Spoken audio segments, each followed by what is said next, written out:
This is Kelly from What's the Obsession. Thanks for taking time to watch this video. There are more answers than you know. I'd like to take a moment to thank all of the channel members. I appreciate you guys so much. If you'd like to become a channel member, the link is below. And to everyone in the live chat tonight or watching the replay, thank you so much for your support.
Each had multiple stab wounds. Some had defensive wounds, showing they fought with the attacker. And there was no sexual assault. County Coroner Kathy Mabbutt is describing the murders as personal.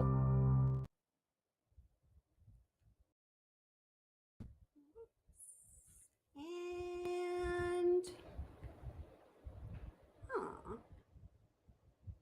I'm here, guys. Just a second. Oh, do I have to take that off? Okay, I thought it could be a background. Just one second. I'm figuring myself out here. Okay, there we go. Hello, everybody, and welcome to What's the Obsession live stream and chat. And welcome, Holly. And no, this evening we are not talking about the Watts case. We are talking about the case in Idaho, the pending case against Bryan Kohberger, and all of the things that are happening there. And I hope that if you're interested in that case or you're interested in learning about that case, that you stay with us. Hi, Carrie H. Hey, Mitch. Hey, Muffy Dragon Slayer. Hey, McJ. Hey, Anaphylaxis. Pamela. Katie. Welcome, Katie. How are you doing? Utter. Let's see. Holly. Hi again. DC Primetime. Thank you for that little reminder, DC Primetime. McJ. I might be saying you guys a couple times here. I just don't want to miss anyone. Kay Braze, it's wonderful to see you. I've been thinking about you. I miss you. And I think I tell you that every time you're here, but I am always thinking about you and hoping you're doing okay. Hey, Shraddha Nietzsche, I hope I said that right. And what a beautiful message. Thank you for posting that. Hello, people. I hope this evening finds you safe and healthy. Oh, that's a beautiful message. Thank you so much. Hello, the wonderful Jeannie Ramsey. And Jeannie, we will talk after this live stream. Hey, Tony Martinis, how are you doing? Love it. Throwback of, oh gosh, what is that movie? Is it It's a Wonderful Life? Honey Bun, did I say hello? I want to say hello to you twice and 3 times or 4 times because you're amazing. So welcome, everybody. And if I missed you, I'm super sorry about that. Just say hi and we'll say hi back. Let me go up just a little tiny bit further here. And I think I saw my girl sis, my sis Fishes. Hey Mike, how's it going? Nice to see you. Tony 13, welcome. That's our girl Tony. How's she doing? I see your picture there. She changed her name a couple times, so I have to make sure. Hello, Crime and Conspiracy. Oh, awesome. I hope that you're still here. Crime and Conspiracy says, hello, everybody. I finally made it for a live rather than a replay. I'm super excited. Looking forward to tonight's info. Awesome. Can I just have a audio check? Everybody let me know if the audio is okay. Apparently in the replay last time, some people commented. I actually hadn't even had a chance to watch it, but commented that the volume wasn't coming in so awesome. So I'm very sorry about that. And I hope I was able to fix it. Hey, Rosie, sweetheart, how are you doing? Hey, Anna, how are you doing as well? And it says, I'm new too. So happy to be here. I'm happy you're here too, Anna. Hey, Janice, how's it going? Good evening. Hey, Leanne, how are you doing? Nice to see you as well. Hey, Sue-Ann, how's it going? Am I saying your name right? I just saw you commenting, and I'm glad you're here too, Sue-Ann. And yes, okay, so DC Primetime was just commenting. DC Primetime, I've known for, gosh, ever since I've had this channel, right? Was commenting in the comments just before we started. I'm just giving you this little background about myself, so it gives you a context for the information that I can speak to on a knowledgeable or somewhat expert basis, if that term applies. Some cases it does, sometimes it certainly does not, right? I currently I became a behavioral therapist via being a special educator, working with all kinds of people and students with all kinds of situations going on. And I was always very interested in the behavioral aspect of human beings, understanding that all behavior is learned and all behavior has a function or a purpose. So everything I do look at on this channel that has to do with the human dynamic, in my mind, it's always coming from this sort of analyzing behavior perspective, because that is just the way I think. Now, in regards to some of the information that we're going to be talking about today, I just had brunch with a friend this morning, and I think he's actually an educator. I think he's a wonderful educator, but we were joking about how we are, people like to say, oh, jack of all trades and master of whatever. Like, I jokingly say I'm a jack of all trades and master of none, because I have done a lot of things in my career. I have had, a career for about 25 years doing one thing or another. And like many people in our society today, I've moved around to a number of different things. And one of the things I did was to work in site acquisition for telecom for about 5 years, during which time I needed to become intimately familiar with everything having to do with telecom, cell signals. I worked with radio frequency engineers. We called them RF engineers, and everyone who played a part in making those cell towers work and those signals transmit to one another. I really, at the time, learned a hell of a lot more than I wanted to know about it. But when you're talking about true crime and trying to understand and dissect some of the information, it does come in handy. So again, I don't claim that I am an expert of all of these things. I myself will say I have a lot to learn about everything, but they are a couple of areas that we do touch on in true crime that I do have a little bit of knowledge in. And if you have more, then please tell me. I freaking would love to hear it, because a lot of people know a lot more about many things than me. So always feel free to chime in. Okay, well, details, I want to clarify this because I don't like to put anything out there that isn't going to be accurate. So, and hi, Pratt Mommy 4, how are you doing? Welcome. Nice to have you here. Details that we don't know, do tell. Okay, so where I came up with that was, as I was making the content that we're going to go over in just a couple minutes here, I showed it to 3 different people that I know who know a ton about this case. It was, moderators aside, it was people actually outside of our little true crime community here, but are extremely knowledgeable about everything in this case. And as we were looking at it together, there were little tidbits that, as I was kind of scratching off the surface, I myself surprised myself in the content I was creating, if that makes sense.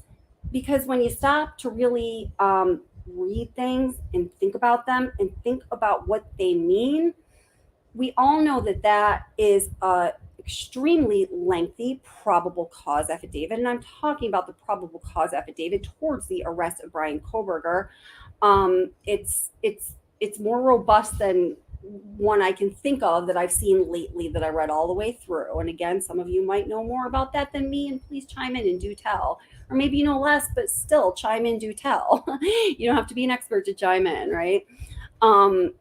There is a lot of information contained within that probable cause affidavit. Some of it is rather, like on the surface, like I don't want to say obvious, but it is what it is. It's stated and it is what it is, right? And some of it, you just have to read it and reread it and go, oh my gosh, okay, wow. If that means that, then that, then apply some logic. Then that necessarily must mean that. And the next logical step is, whatever it might be. I don't want to get too theoretical here. Now, hey, Mary, how are you doing? Always nice to see you. I see you sometimes in other chats, and I always love it when you're here because Mary is very knowledgeable about a lot of things having to do with this case. Mary says the, quote, new documents, end quote, regarding Meta, I think it's just follow-ons from the 6 Meta warrants, sorry, I had to put my spectacles on, issued around 3/7/23 that Marshall signed off on. Any new document drops in the past couple of days? It was my dad's 75th birthday. I had been spending some time with the fam and just doing some, other things for my career job. So I have not looked at new document drops in like the past 3 days. So I don't know if that has to do with that or not, but I'm just going to be straightforward to you. I am not knowledgeable of any brand new doc drops because I just haven't had time to look through them. I don't skim them unless I'm just, want to say what the titles are and this is what we have to look forward to together. If I'm going to read them, I'm going to sit down and commit to it. And I certainly have not had that time. So just a couple other people I saw pop in here would be, let's see. And welcome also to everybody watching the replay. I very much appreciate you. I'm just going to say hi to another couple people here. Kathy Austin, welcome. Tracy Wheeler. I can't remember if I said hi to you. I did in my mind, Tracy. And let's see. I just don't want to miss anybody. Emily, welcome. How are you doing? Emily, oh, awesome. Thank you for saying hello. I'm glad you're here. Hot One Records. Insert a period anytime. Oh, and what I'm saying here, I know. I'm just trying to get through this intro fast because people who are watching the replay don't always love this intro. And hello, Daria. And I said hello, Jans, but hey, I'm going to say hi again. And thank you for letting me know that the audio is all good. Okay, so I'm just going to start playing a little bit of content that I created for us to take a look-see at together. Oh, shoot, I just got to grab my earphones because then the audio might be a thing. So just give me 30 seconds here. I got to just pop across the room and grab those earphones, okay? Or so she thinks.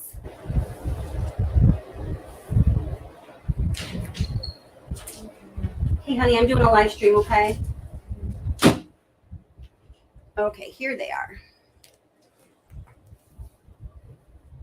My 14-year-old just woke up from a nap because, it's a good time to wake up 9:30 from a nap. Right, 14-year-old? Okay. Hello, Miss Lily. Lily C., how are you doing? Great to see you. Glad you're here. Hey, Lisa R., great to see you too. And mind your business. Always love seeing mind your business. Mind your business. Okay, here we go. Hey, Jen Check, how are you doing? Oh, awesome. That's great to hear, Jen. Thank you so much. Hey, Brandywine True Crime. Always a ray of sunshine to see you come into the chat. Great to have you here. And let's see. I feel like you recently made a comment that I wanted to follow up on Hot One Records. I'm going to try to think about it during the live stream. If I comes to mind, I will let you know. Crime and Crochet, my hyper focus. I have not seen you in a while, and it's absolutely wonderful to see you. Welcome. So happy you're here. All right. So let me just change this view. Maybe to this view. Yeah, I think that's, no, make it bigger. I think that'll make it bigger for you. All right, let's go.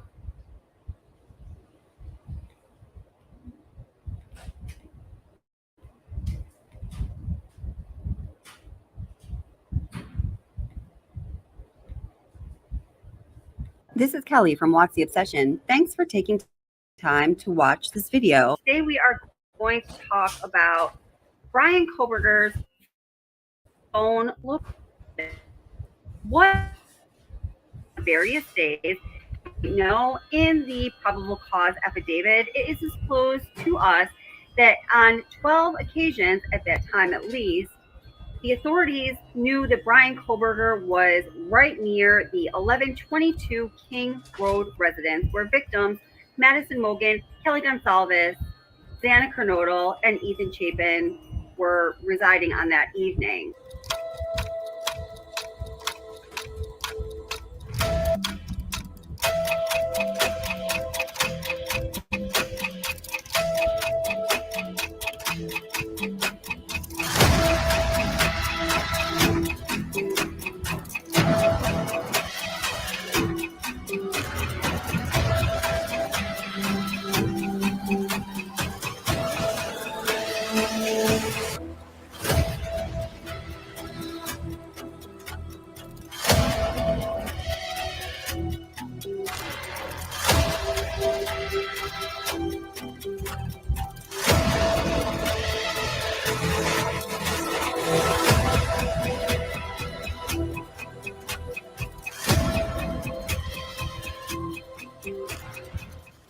going to be talking about the FBI CAST technology. I just want to say really quick, I just want to pull out this comment. Hey, Jesse, how are you doing? If the CAST is so accurate, use it and find the murder weapon. Well, that's a really great point. And we're actually going to kind of talk about that. It's a little later in this prepared content. And I also do want to let you know that this first part of this deep dive into the phone data is just going over the phone data and bringing in some elements of the CAST technology and methodology. And then the second part, which probably is going to come out tomorrow or at the latest Tuesday, is the deep dive unearthing of everything I learned about CAST, which is really super mind-blowing. And I personally haven't heard it anywhere. It doesn't mean that it's not out there, that's for sure. But I hope that y'all are going to learn a little bit from all the research that we've been doing, okay? Technology and methodology. And the information that I have to provide to you is very thorough. We're going to go pretty deep into it. It's going to get a little technical and nerdy at times. I'm going to walk you through every step of the way. And at the end of this video, I'm going to have a better idea regarding what law enforcement knows exactly about Bryan Kohbergers' location on the various dates when he was near the King Road house. In the part 2 to this 2-part video series, we're going to take a super deep dive into what exactly is the FBI CAST technology and methodology. And I think it's going to be very eye-opening for everyone.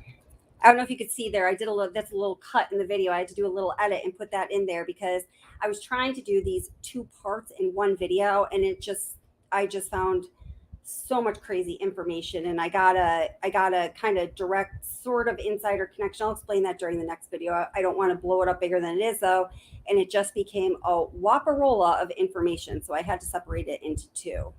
So first, let's take a look at some of the court documents where this FBI CAST technology and methodology is mentioned. Then we're going to get into exactly what CAST is, what has been learned about this very secretive process, and I actually have my hands on one of the FBI CAST training manuals. It's 137 pages. I've been working through it over the past week or so and pulled out the most relevant information. So we're going to take a look at that as well. So let's first take a look at this right here. Boop. So this is the defense's second motion to compel discovery. So in this second motion to compel discovery, they list in an itemized manner all of the things that they want from the prosecution, from the state's team, as far as the evidence they know that they have their hands on. We're like, hey, you're going to hold this against us. We need to have a chance to properly defend our clients in regards to all evidence you have. So hand it over, right? So item number 1 says request number 1, investigative reports and conclusions from all cell phone analysis, including but not limited to any analysis conducted by police agencies, FBI CAST team, and other Idaho authorities. Okay, and then it talks about more details on why they want that and how they feel they have not received that information. So as we scroll down a little further and look deeper into this document, let's take a look at item number 5. Says request 109, identity of FBI special agent that is a member of the cellular analysis survey team that was consulted with to determine locations of the cell phone from 11/12 and 11/13. So I just want to pause here really quick and say thank you so much, Daria, for the super sticker. I really very much appreciate it. Thank you for being here. I love seeing you in chat, and thank you so much for supporting the channel. It really means a lot, and thank you, thank you, thank you. And all CAST certification records and training records for the involved agents. So again, this CAST team, the technology and the methodology is very okay. And I have to pause again right away. I'm going to be pausing this quite a bit because I really want to break everything down here. So I know that in the past, I don't know, week and a half or so, I would say the fact that the defense was requesting these certain training and certification records for various members of law enforcement. I remember during one live stream, for some reason, the figure is sticking with me. We determined that of 120 law enforcement officials that were on the case. It was a matter of 3 specifically that we were looking at that time that Ann Taylor and her team were requesting training records for. Now, our very own Anna Flax's moderator and very dear, beloved member of the true crime community is former law enforcement, and she does have some inside knowledge for sure. She's recently retired and served a long time. We thank you for that, Anna Flaxis. And this is something that I didn't know that she contributed as far as information, said that actually is a common thing that will happen when cases go down, is that training records will be requested to see if the information that was obtained, whether it's through an interview or evidence collection or whatever it may be, was done so by the proper personnel who are properly trained to handle that bit of evidence or information. Super interesting, right? So some of the requests for the certification and training records were for these CAST affiliates. It's hard at this point to know the right word to use. In the next video that's going to be coming out tomorrow or the next day, when I really get into CAST, you're going to see that they kind of have their own language, and then we'll be able to speak it together. But at this time, I feel like I'm speaking like, I don't know, Mandarin to a group of people who are speaking German. I don't know. Maybe you know something about this. If you do, let me know in chat. I'd love to hear about it. But this says the identity of FBI special agent that is a member of the CAST, which is Cellular Analysis Survey Team, that was consulted with to determine locations of cell phone from 11/12 and 11/13. So it sounds like in this case, and I'm sorry, I should finish the item, and all CAST certification records and training records for the involved agent, or plural perhaps, agents. Now, as number 5 here starts, it sounds to me like they're just speaking about one agent in particular. And then they, at the end of this sentence, they give the option of it being plural there. But it sounds like initially they're just talking about one agent in particular, in my opinion. What do you think? A secret. So the defense asking for information on this level, going so deep into it, all of the certification and training records is a big ask. Are they going to get it at this time? We don't know. The note beneath that request says the state objected to this request for the reason that it is outside the scope of a certain law, to the extent that the state intends to offer expert testimony. It will comply with that certain law.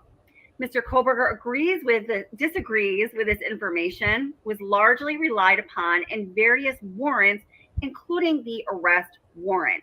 Information relied upon to secure, search, and arrest warrants is necessary to conduct analysis of Fourth Amendment issues.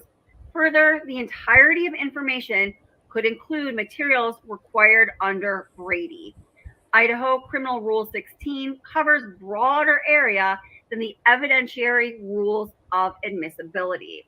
So just want to give a shout out to my friends at the Drunk Turkey Show who are in chat. Hey, great to see you, Daniel. And guys, I was watching one of your live streams, a replay earlier today, and I always love having you here. Always let us know what you think. So essentially, they are saying, hey, although, state, you're telling us that the information we are asking and regarding to the CAST certifications and training records of the agents involved in that CAST team is not relevant on its face. We are saying that the information that you have dug up was due to the CAST technology and methodology by the agents who are part of the CAST team, and we want to know about it. It seems to me that this request from the defense certainly is fair. Again, it is a very secretive process and methodology, and for them to want to know how they gain the information, the very specific and precise information regarding Bryan Kohbergers' phone's whereabouts, I don't know, man. That seems like fair game. What do you think? Leave a comment in the section down below, because we all want to know what you think. Now, I think it's important to know 2 dates that were talked about in that portion of the defendant's second motion to compel discovery that I just read, and that is November 12th and November 13th. So item number 5 says they want the identity of FBI special agent that is a member of the Cellular Analysis Survey Team, or CAST, that was consulted with to determine locations of the cell phone from 11/12 and 11/13, and then all of those certification records. So what we do know based on this statement is that the FBI did use that CAST technology and methodology on the 12th and the 13th to determine the precise location of Bryan Kohbergers' phone. Now next, in the probable cause affidavit, Officer Payne talks about how they looked for. Before we go on really quickly, I just want to give a shout out to Hi Mama 4, What's the Obsession? I love that you're a behavioral specialist. I am a teacher and I can see how important your job is. More and more kids needing mental health support, absolutely, and I'm happy to be there for them. I think the gift I'm most grateful for in life is having infinite patience with these kiddos, because someone's got to. And thank you so much, Mama, for being an educator. You are valued and needed, and that's awesome. Thank you for saying hi. For cell phones that were in the area of coverage near the King Road residence between 3 a.m. and 5 a.m. on the morning of November 13th. And his known phone number, the phone number that they knew to belong to Bryan Kohberger at that time, did not show up in that area. So the probable cause affidavit then goes on to say, hey, that's no problem. We know that criminals will often leave a phone behind or turn a phone off or put it in airplane mode to try to elude law enforcement. Officer Payne then goes on to say that pursuant to a search warrant from December 23rd, he was able to identify Bryan Kohberger's phone number, traced back to the origin of Albertsville, Pennsylvania, and the account was open in June of 2022. Really quickly, I just want to address this comment. I'll try to not keep breaking up too much, but Tony Martini says, what does precise mean? Within the radius of a tower when it pinged? So I think you're talking about when I said that the CAST technology and methodology can locate a cell phone with precision or with precise proximity. I don't know exactly what I said. So, in this case, precise is going to be far more accurate than, kind of the parameters you're even posing the question. Again, precise is going to be within a matter of a couple yards always, and most of the time within literally a couple, I'm talking 24 inches feet.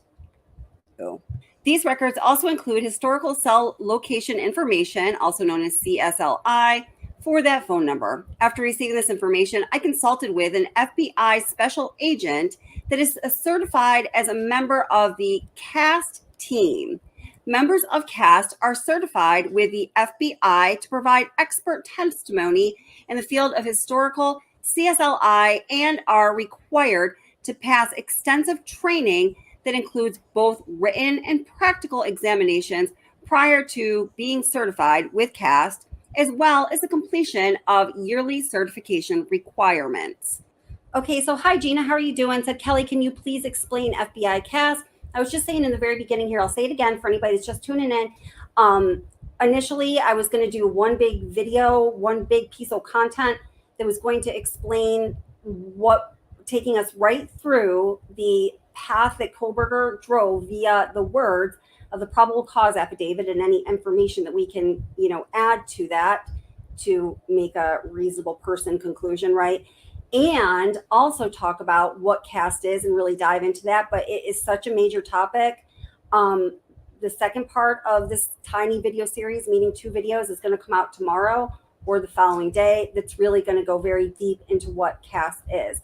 So right now, the answer I have for you is it's the cellular analysis survey team, and they are highly specialized. And in addition to technology that they use, I'll just tell you this. One of the things that they utilize that makes them so special is that they are liaisons to various cell companies and organizations that will be privy to cellular data that the ordinary person or even the ordinary law enforcement agency would not have access to.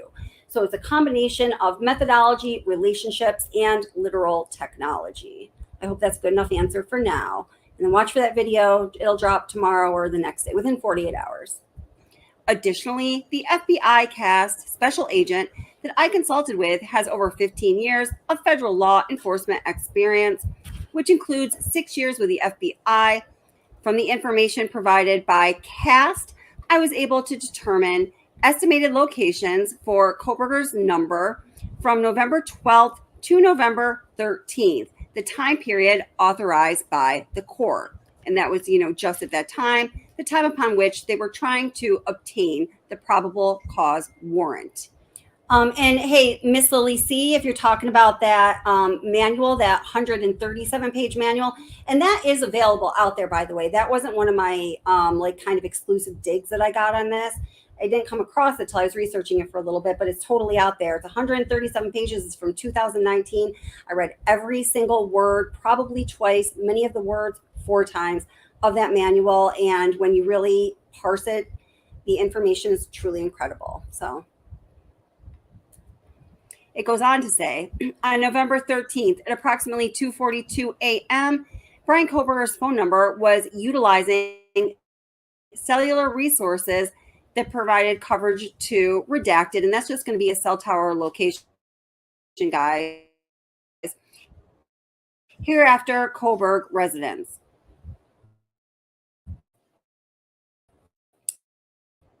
At approximately 2:47 minutes, consistent with his phone number, leaving the Kohberg residence and traveling south through Pullman, Washington. This is consistent with the movement of the white Elantra. At approximately 2:47 a.m., the Bryan Kohbergers number stops reporting to the network, which is consistent with either the phone being in an area without coverage, the connection to the network is disabled, such as putting the phone in airplane mode, or that the phone is turned off. Bryan Kohbergers' number does not report to the network again until approximately 4:48 a.m., at which time it utilized cellular resources that provide coverage to ID State Highway 95 south of Moscow, ID near Blaine, Idaho, which is north of Genesee, he notes. Between 4:50 a.m. and 5:26 a.m., the phone utilizes cellular resources that are consistent with the number of Bryan Kohberger, traveling south. The ID is State Highway 95 to Genesee, Idaho, then traveling west towards Uniontown, Idaho, and then north back into Pullman.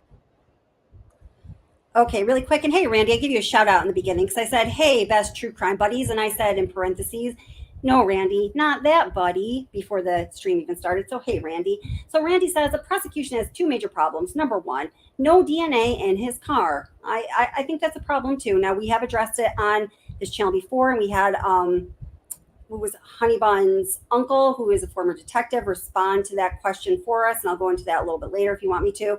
And number 2, no phone evidence that he was ever at the crime scene.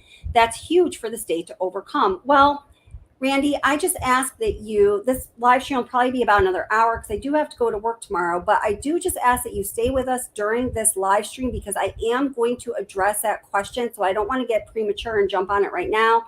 But I think that I do believe that state is going to be absolutely able to address that question in spades, no problem. But I'd like to know what you think, Randy.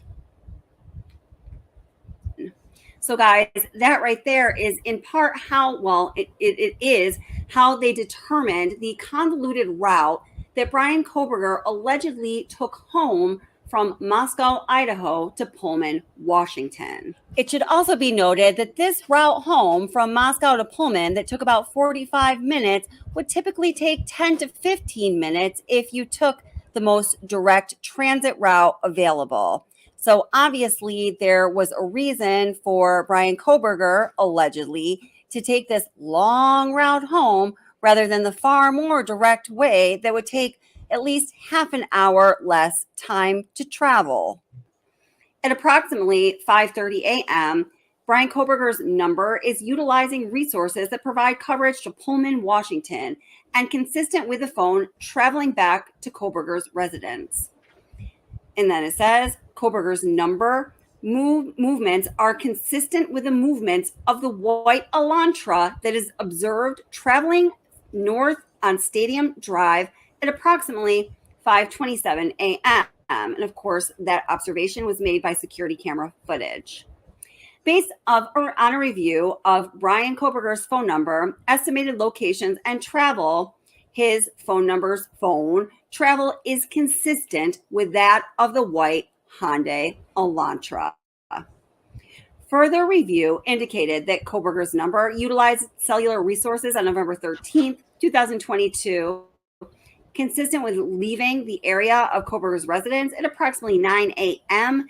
and traveling to Moscow, Idaho. Specifically, Bryan Kohbergers' number utilized cellular resources that would provide coverage to the King Road residence between 9:12 a.m.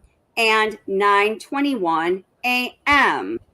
The phone next utilized cellular resources that are consistent with Bryan Kohbergers' phone number, traveling back to the area of Kohbergers' residence and arriving at the area of his residence at approximately 9:32 a.m. Narrative then offers another important piece of information. The Kohbergers' phone did not connect to any towers near the 1122 King Road residence after November 13th.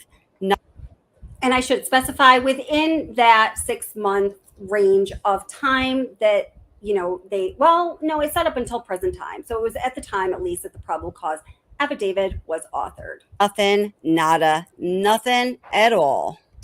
So Officer Payne then goes on to conclude, he says, by his experience and training and all the investigative product thus far, that it made sense that they were able to follow Bryan Kohbergers' route via transmission to cell towers, consistent with the movement of white Elantra for a certain period of time, but did not have his phone registering with any cell towers between the hours of 2:47 a.m.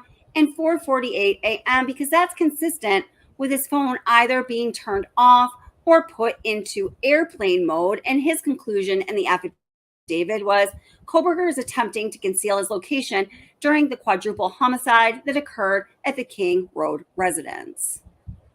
On December 23rd, 2022, I was granted a search warrant for more of Kohbergers' location information. And they found prospective location information and a pen register, trap, and trace on the 8458 phone to aid in efforts to determine if Kohberger stalked any of the victims, in this case, prior to the offense. So this means now the warrant is expanded and they were able to get cell phone records for a broader range of time, okay? They wanted to see if he was in contact with any of the victims or their associates before or after the alleged offense, or any locations that may contain evidence of the murders that occurred on November 13th, 2022.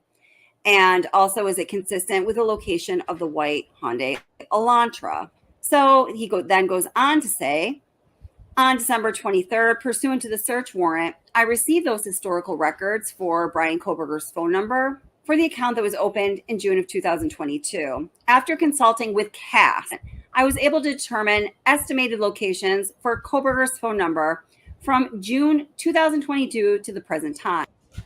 Hey, so let's see. Welcome, Chrissy Mack. How are you doing? Glad that you're here. I'm really curious about this because I am not aware of this, but I would like to be aware of this if this is a thing.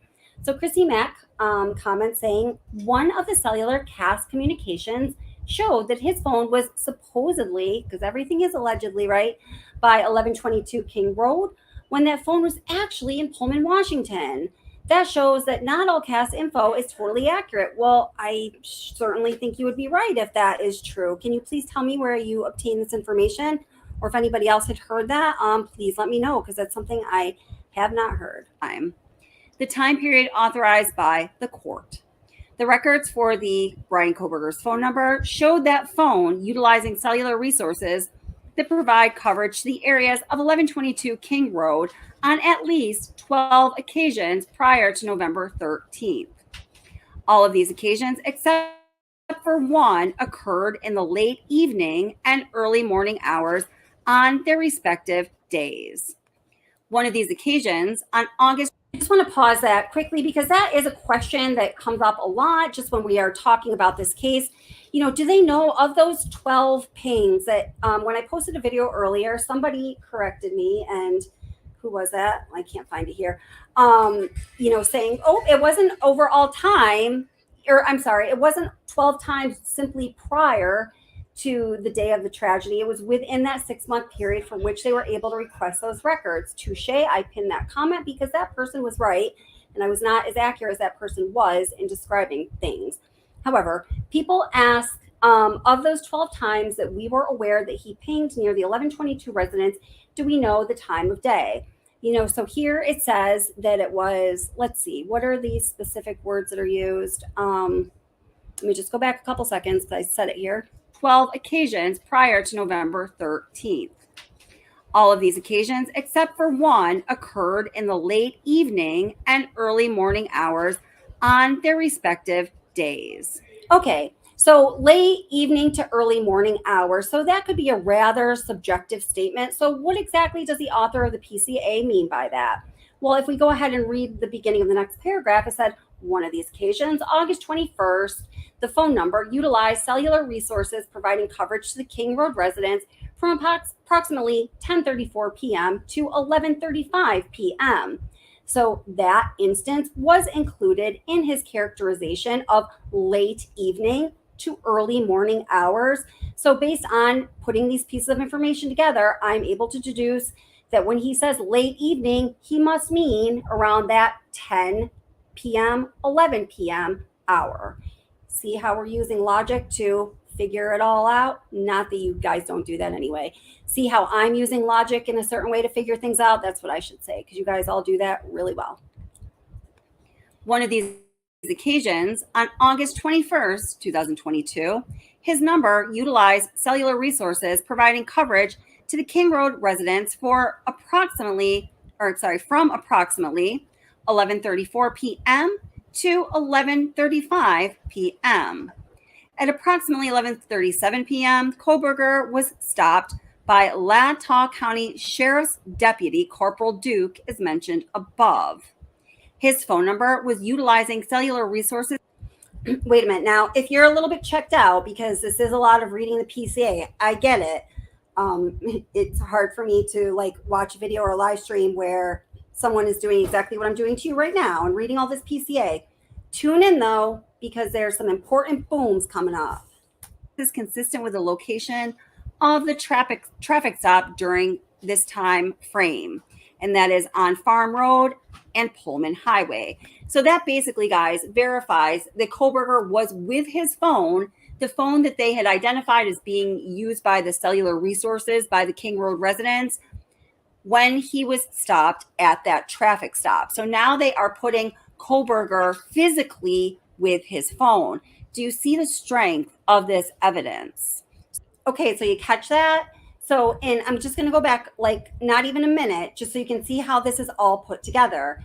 And of the circumstantial evidence that they were able to weave together through the various pieces of evidence that they have that are backed by data, this isn't even nearly the strongest one. We're going to talk about some more little gems coming up. So I'm going to go back just a wee little bit here and mind your business. Thank you so much for becoming a member. Welcome to the WOTC Obsession membership family. And I really appreciate you supporting the channel.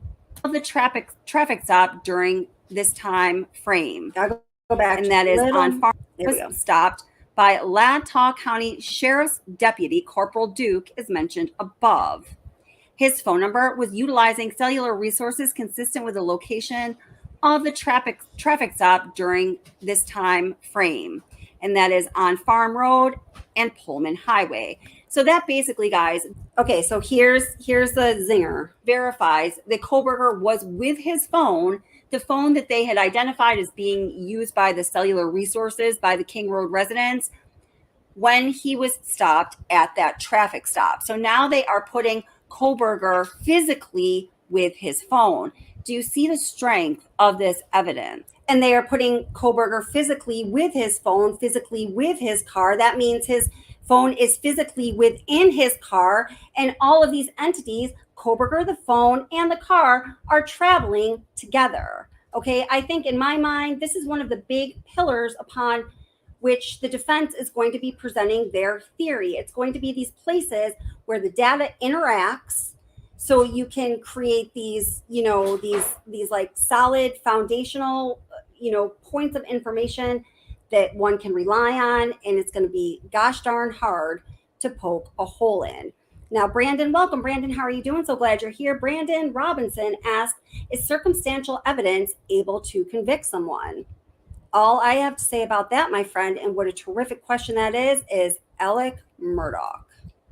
Yes, it has, and it can. Certainly scientific evidence, data-backed evidence. Well, I shouldn't say that because circumstantial evidence is usually backed with tons of data. But, obviously the more evidence, the better. But yes, circumstantial evidence has and will and can convict. Circumstantial, yes. Strong, hell yes. Further analysis of the cellular data provided showed that the phone number utilized cellular resources on November 13th, consistent with the phone traveling from Pullman, Washington to Lewiston, Idaho via U.S. Highway I-95. At approximately 12:36 p.m., his phone number utilized cellular resources that would provide coverage to Kate's Cup of Joe Coffee, located at 810 Port Drive in Clarkston, Washington. Surveillance footage from the U.S. Chef's store located nearby that location, the coffee shop, showed the white Elantra, consistent with suspect vehicle number 1, drive past Kate's Cup of Joe at a time consistent with cellular data from Bryan Kohbergers' phone number. Okay, so at approximately 12. So listen carefully. Listen to how all of these details that are indisputable details are being woven together because we've got another boom. 46 p.m. The 8458 phone then utilized cellular data in the area of Albertson's grocery store at 400 Bridge Street in Clarkston, Washington. And again, surveillance footage identified a car consistent with a white Elantra. And additionally, interior surveillance at that grocery store showed Bryan Kohberger walk through the store, purchase unknown items at the checkout, and leave at approximately 1:04 p.m.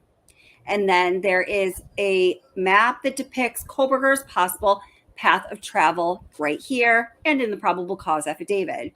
So now, my friends, when you break that down, they are putting Bryan Kohberger's cell phone pinging in a certain location with video camera surveillance footage of a car consistent with his white Elantra and the man himself, Bryan Kohberger, on that interior security camera footage of the grocery store. So now we have the phone, the car, and the man all together. Just in regards to the specific set of facts we are talking about, I think that's what we call a boom, right? Boom, boom. So the added layer here is comparison to the boom that I referred to before. And some of y'all know where I picked up the boom from. I just think it's funny. And thank you to that channel for the boom. Is that now we actually have Bryan Kohberger in his likeness on security camera, that interior security camera of Albertson's grocery store. So now we have the man, the phone, the car holding the phone that is traveling along with the car that is holding the phone that is being held by the hand of the man whose likeness is now also on security camera. I mean, it's as circumstantial as you get, and it is, in my opinion, as bulletproof as you get. What do you guys think? Additional analysis of records for the 8458 phone indicated that between approximately 5:32 p.m. and 5:36 p.m., Kohberger's phone utilized cellular resources that provided coverage to Johnson, Idaho. His number then stops reporting to the network at approximately 5:36 p.m. to 8:30 p.m., and that's consistent with the phone being in the area that his phone traveled in the hours immediately following the suspected. Okay, this is really important. So again, perk up, listen up. I know I'm boring some of you to tears here. I'm going to go back like not even a minute. So listen to this, because while this remains, in my opinion, circumstantial, like holy cow, this is super significant. And I don't really hear a lot of people talking about this. This is one of the talking points I want to pick up on in a few minutes when we all come together in the chat and discussion here. So please listen carefully. 58 phone indicated that between approximately, did I go back a little further? Let's get past the boom. we are talking about, I think that's what we call a boom, right? Boom. Additional analysis of records for the 8458 phone indicated that between approximately 5:32 p.m. and 5:36 p.m., Kohberger's phone utilized cellular resources that provided coverage to Johnson, Idaho. His number then stops reporting to the network at approximately 5:36 p.m. to 8:30 p.m., and that's consistent with the phone being in the area that his phone traveled in the hours immediately following the suspected time the homicides occurred. So now what's happening is they are putting Bryan Kohberger in a location earlier in the evening on November 13th, 2022, with his phone turned off for a couple hours, that is the same location that went along that convoluted route that Bryan Kohberger took home from Moscow, Idaho to Pullman, Washington in the early morning hours of November 13th after the quadruple homicides. So what exactly was Bryan Kohberger doing there in that exact same location for a couple hours with his phone turned off? Was he looking for a place to ditch the evidence, perhaps? And I got to tell you, when we went to Moscow and drove that route from the murder scene, this circuitous long route that could have taken him 9 minutes to get back to his apartment if he had gone the normal way, but driving through all these back roads, Dr. Dupree, it was so dark, no street lights, nothing. If an 18-wheeler met me coming the other way, I'd probably... Okay, so thank you, Nancy. So guys, I hope that y'all heard that. I'm going to play it one more time, and I hope y'all took that in. So this is Nancy Grace when she was out in Idaho. She drove this route. There was the route going from, Pullman to Moscow, Moscow to Pullman. And now let me just review a few facts for you. The route that Kohberger is known to have taken home, and this is all allegedly, and yes, absolutely innocent until proven guilty. I believe in all of that. I absolutely do 100%. And if evidence, is presented that moves me in a different direction than where I'm leaning now, I will, without hesitation, start to lean in the direction that the evidence and the facts and the data and those pie charts that I love so dearly are pointing. At this point in time, based on what we know, and it certainly is not everything, it's not even the majority of the facts. The only thing that I am seeing personally in the way my mind analyzes things is indicating that this is not looking good if Bryan Kohberger wants to live another day of life in freedom. Now, the moment, some compelling evidence comes out that stands against what I just said, I'm going to leave that. I'm not attached to anything. I am with justice for the victims, peace for the family, and for us coming together and taking part in our judicial system.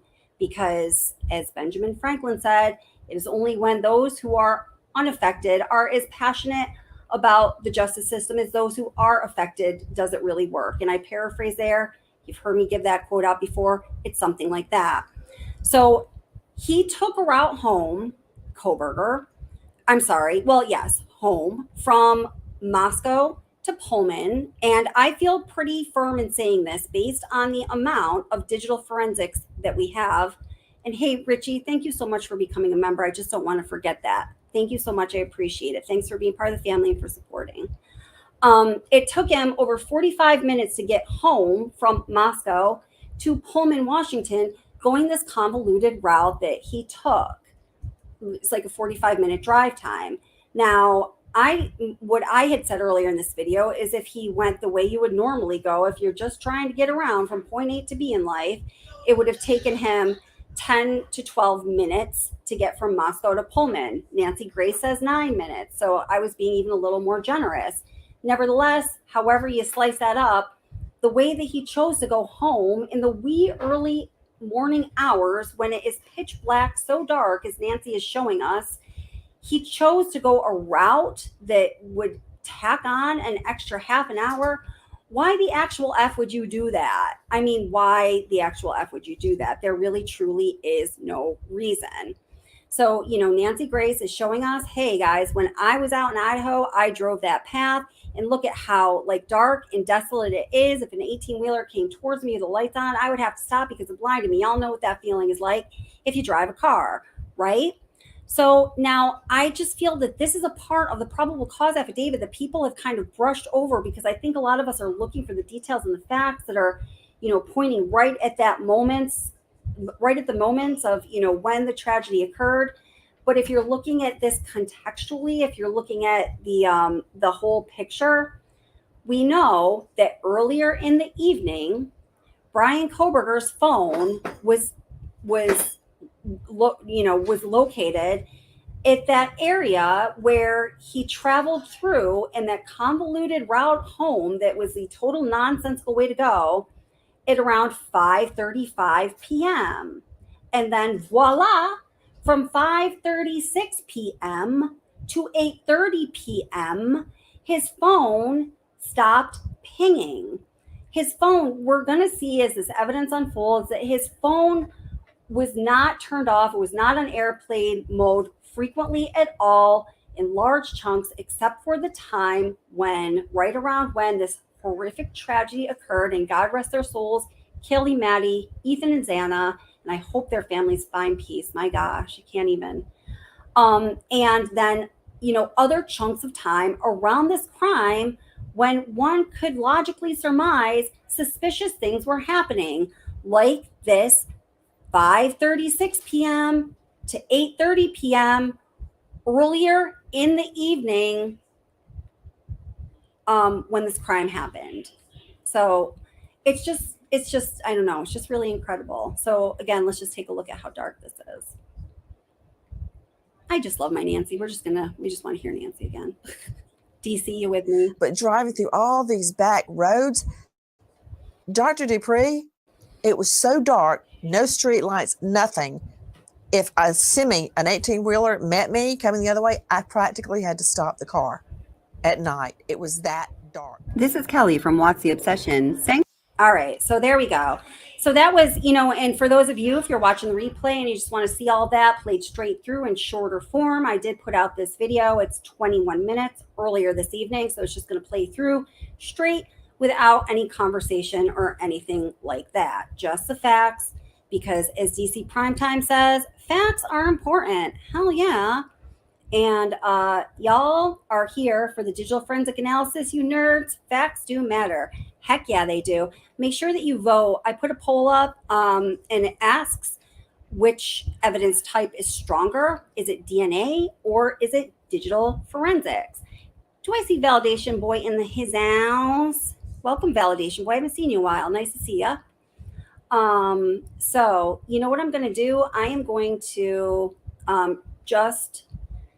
I've been soaking in this information along with and again, I'm going to be putting out this part 2 of this kind of video series, and it's going to be the deep dive into what exactly is CASP, what do they do, what is their magic, their ways, their wiles, and you can look for that within 48 hours from right now, and right now is Sunday, July 16th in the evening. So I'm going to put the link to come up on panel here, because I've really said everything I have to say, and I want to hear from you now. So yes. Let me hit some of these.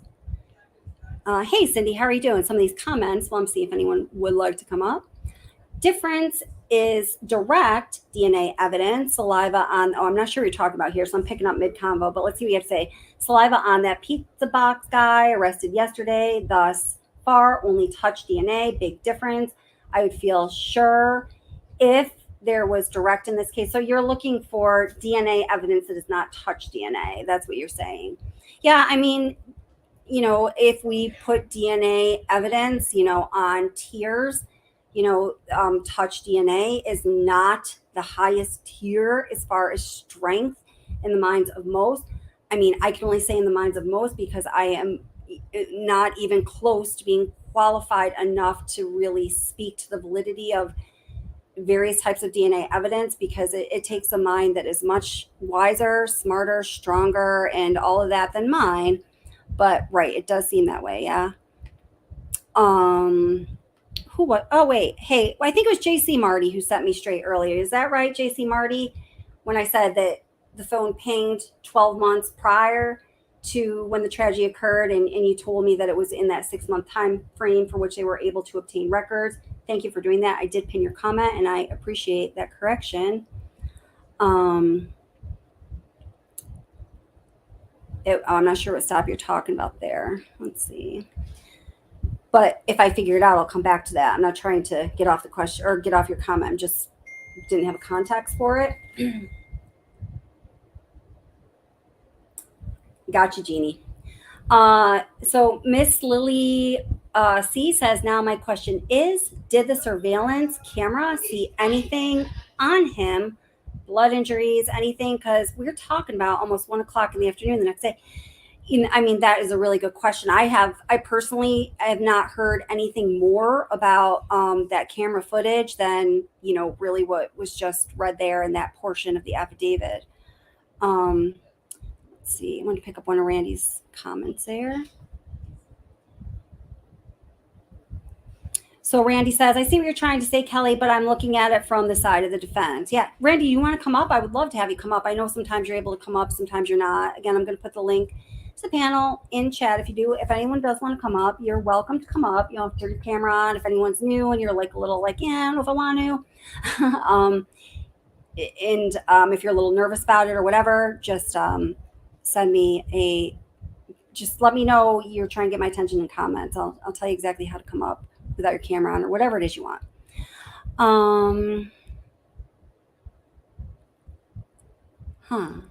V Slims, and welcome V Slims. How are you doing? It says, I haven't heard of other creators talking about that Alberson caption or that camera, right? Yeah. A lot of, when I was really going through the PCA super carefully for the purpose of putting together this content, which is, the most careful read I can give of something, because I'm trying to process it and then think of it from different sides. And sometimes I'll call one of the moderators or someone else who I know follows this case to make sure, like, am I thinking of this correctly? I really think about things. There were a lot of little things that came up that I hadn't heard of or heard being talked about very often that I think are pretty important. It's just my opinion on it. So, okay. So I'm going to put the link to chat up. I got a couple people backstage. I got Tori and DC Primetime. And Jeannie, if there's like anything you need to let me know, just let you know what I mean. So I've got Tori backstage and DC Primetime coming up. I will just get them. I will get you guys in just one moment here. I just want to finish kind of going through this end part of the comments. Oh, I'm going to bring you up in just 1 second here. Yes, Brandywine True Crime. Thank you so much. Always be respectful in the comments on this channel. If you're new, welcome. I just want to let you know that this channel, the goal is to have a conversation with our fellow people who are interested in justice and true crime and human beings and the study of human behavior, and in ensuring that, these families find peace. That I'm going to say that pretty much all of us are here for some or one or more of those reasons. I don't censor. I don't delete comments. Even when you make comments on videos, you will find throughout my channel, there's some pretty nasty comments about myself as the creator, because I truly do not delete comments unless they are hateful and vile, or they say something that I think is really going to injure someone else. I'm most protective of the victims' families. So please feel free to speak your mind here. Say what you want to say, but the only thing that we ask is that you are respectful of one another, of the victims, and of the victims' families. That's the rule. That's it. That's the rule. Let's see. Scott Riley. Nancy Grace was never in Moscow, Idaho. Was a green screen. She was in Moscow, Idaho. She definitely was. Do you want to say more about that? I actually do have another rule on this channel. I'm not saying this is necessarily where you're going, Scott. And again, welcome. As I was just saying, we don't have rules. One thing I really don't like, and this is just a personal thing, this is just a Kelly thing, and this is my channel, so I can make it a rule. I know in the Watts case, a lot of times people would say, oh, that wasn't real. The victims and the family members and everybody involved, they were actors. It was a psyop. I also don't appreciate that talk on this channel, because it is my opinion that these tragedies really happened, and they were horrific, unthinkable, unbearable tragedies for which there are victims' family members and friends and associates and human beings out there whose hearts are tied to the outcome of these horrific tragedies forever. And to say that these things didn't really happen and all involved are actors, in my mind, is disrespectful to the victim's family. So if you are somebody who does think that, I certainly can't change your mind. I'm not going to try to change your mind, but being respectful of victims' families being the most important thing on this channel. It's just a conversation that I do shut down on this channel. I'm not necessarily saying that's where you're going, Scott, but maybe you were. I don't know. Either way, just FYI. So everybody, please welcome our friend DC Primetime and Tori. How are you guys doing? Hi, Tori. Hi, Kelly. Hi, sweetheart. How are you doing? Good. Wow. Hey, Tori, how's it going? Can you guys hear me? Yes, absolutely. Perfectly. How's it going, Tori? It's great. I'm happy. I've been following for a while, and I'm happy to have a conversation with you. Awesome. Well, I'm really happy to meet you. I think this is your first time on panel. I'm so happy you came up, and I can't wait to hear what you have to say. So let's start with Tori. What's like heavy on your mind this evening regarding this case? What's heavy on my mind is the most recent, I guess, I don't know what to call it. I'm not a legal person, but the things coming out about Bethany having exculpatory evidence. Yeah. And just not having heard anything real from either Dylan or Bethany, and having them come to account of the time and of the information, because there's just no way. And to me, they want to tear down that house because they don't want the jury to be able to go in there and hear the actual way that you can hear, sounds throughout the house, because there's Sure. no Like way. thinking the jury might be like, oh my God, they would have had to have heard everything. Yes. Yeah, It's okay, so I got valid. that. Yeah. So I mean, valid. that is that is a totally legitimate point. So you're saying, I just want to get it straight. So you're saying that you're thinking that it would be then, the prosecution or the state's team that wants to raise the house, so there is no more house, so there is no jury view where they're going to go in there and hear the things and see the things that could be heard or seen that evening. Right. And in addition to that, I don't know if people know that Dylan's mother is a very powerful lawyer in Idaho, and that she also No, I didn't know that.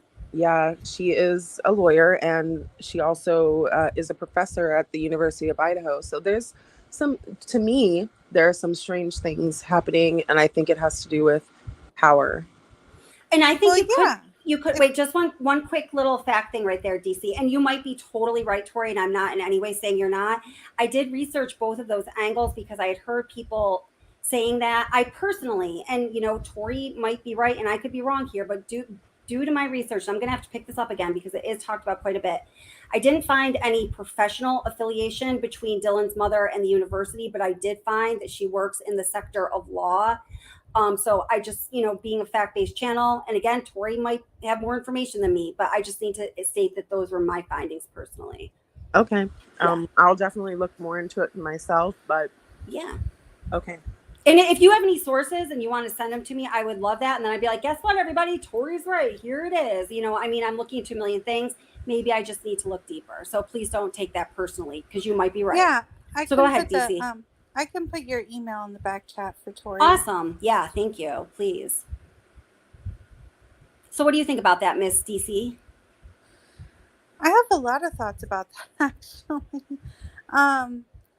So the fact that somebody's parent is well connected and has more money, I don't think that's like pertinent on the facts of the crime. I don't know. Like, I think the facts that are presented with the digital evidence that you kind of went over kind of paint the broader strokes of what actually happened here. And I think it's important that people just kind of let that sink in. Like, this is just as good as DNA, in my opinion. Yeah, well, and that is going to be seen during trial. Like I pointed out in the video that I just made, some of those places where what has been found through the investigation about, the movement of the cell phone, the movement of the car, Bryan Kohberger and security camera, where all those things come together, and it kind of makes the binding of the theory of the state's case. So that is going to be seen during the trial, because all I can say is, oh wow, look at that, you put all those things together and here's the result. That looks pretty strong to me. That looks like a lot of circumstantial evidence that came together to make, or for a really strong point. But you know what, Ann Taylor and her team hasn't had a shot at it yet, right, Tori? So I mean, once the trial happens and both of the professional attorneys get to take their shot at what the other side is preventing, I mean, that's how a trial works. So that's when that'll all be seen at that time, right? I'm itching to know what the discovery is. Like, I'm literally like chomping at the bit. But I know. The point is that to me, you're killing 4 people in a house on 2 separate floors. How is there no evidence except for touch DNA on a knife? Well, stop. There's got to be more evidence before this goes to trial. Right. Like, to think that they gave up their whole hand in the PCA is just so daft. I don't think that, but I do. A lot of people think that. Wait, just 1 second, really quick. DC Primetime is a loved and valued longtime member of our channel community. I love you so much, DC Primetime. She can get a little sharp on panel, Tori, so don't be offended. No, I'm sorry. I'm not. God, I know how on this. I know you're not. Wild, Kelly. You're doing good, honey. You're all doing good. Thank you. I'm sorry, Tori. I know that what's necessary to bring a probable cause affidavit is not the same level to at what happens at court, but to me, the discovery is going to be so very, very important. And I don't know. I just feel like Ann Taylor is just going to, if there is a trial, just like knock it out of the park. Like, I feel like she's asking some good questions. Like, how was the how was the grand jury procured? And like, no, she's not asking good questions. She's asking desperate questions. I'm sorry, I'm being sharp. No, it's okay. It's okay. I mean, well, what do you think about that? Because I've talked to my friend is I'm trying to work on this. It's okay. So you guys can talk about it. So Tori's saying that she's asking good questions, and I agree that she is asking some really smart questions. And then DC is saying she's asking desperate questions. At times I feel like that too. I think that she's doing her due diligence as a prosecutorial, or excuse me, as a defense lawyer. She's doing her due diligence. She should be asking everything. She should. Yeah, I do agree with that. Go ahead, DC. I'm so sorry. I didn't. Don't apologize for yourself. You're good. Just go ahead. I'm so sorry, but for me, I think that the importance is that the burden is on the state to prove their case, right? And I'm all for all of the protections from the Constitution, and basically it's very fluid, right? The Supreme Court and what's in the Constitution, and it can change based on different things. But I think that the important thing here is that we look at the facts of the case and kind of go back from that to see what actually happened. But then also go ahead, Tori. I'm sorry. No, go ahead, please. I have to negate the touch DNA situation. Okay. Because, I'm a physician by practice. Oh, awesome. I love having your expertise. That's amazing. And prior to that, I was I was a lab manager, and I performed experiments having to do with genetics and all of those kinds of things. Would you mind explaining to people the difference between touch DNA and other DNA after you make your point? Touch DNA, from my understanding, touch DNA can be, it's just transfer DNA. It's just like skin cells. Yes, just like barely anything. Whereas if you stuff that dust is made of. Yes, pretty much. To me, like, whereas if you are, and pardon my words, if you're in a rape case, like, and you leave your DNA inside of someone, correct, that is like actual DNA evidence, like genetic code DNA. Yeah. I mean, all of it is there, right? But they're using different types of technology to detect DNA being there. They can use short tandem repeats. They can use small nuclear DNA. Like, there's many different ways to detect DNA. But the point is that touch DNA is probably like the flimsiest of all DNA technologies if we're talking about strongest evidence. And to only have touch DNA on a button snap of a knife sheath that we don't even know belongs to Bryan Kohberger, that is not strong evidence to me.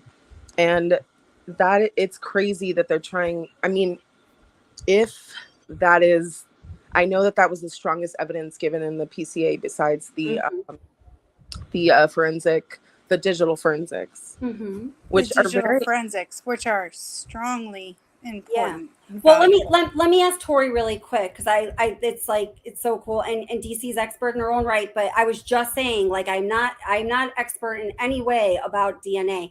So can you explain to us then, if okay, so say that this single source touch DNA that's on the knife sheet, let's say for argument's sake, it's not Bryan Kohbergers. How could Bryan Kohbergers, I'm sorry, how could Bryan Kohberger's DNA get there other than him to have been touching that sheath shortly before the evidence was collected? Let's say it like that. so easily, so easily. Can you explain how? If his DNA is anywhere, which a lot of our anywhere you have been, if I Okay. sat down on a couch, my Sure. DNA could be there. If I sat down on a chair, if I touched a doorknob, DNA could be anywhere. So So it's let's say Berger one time, and this is just me making this shit up here.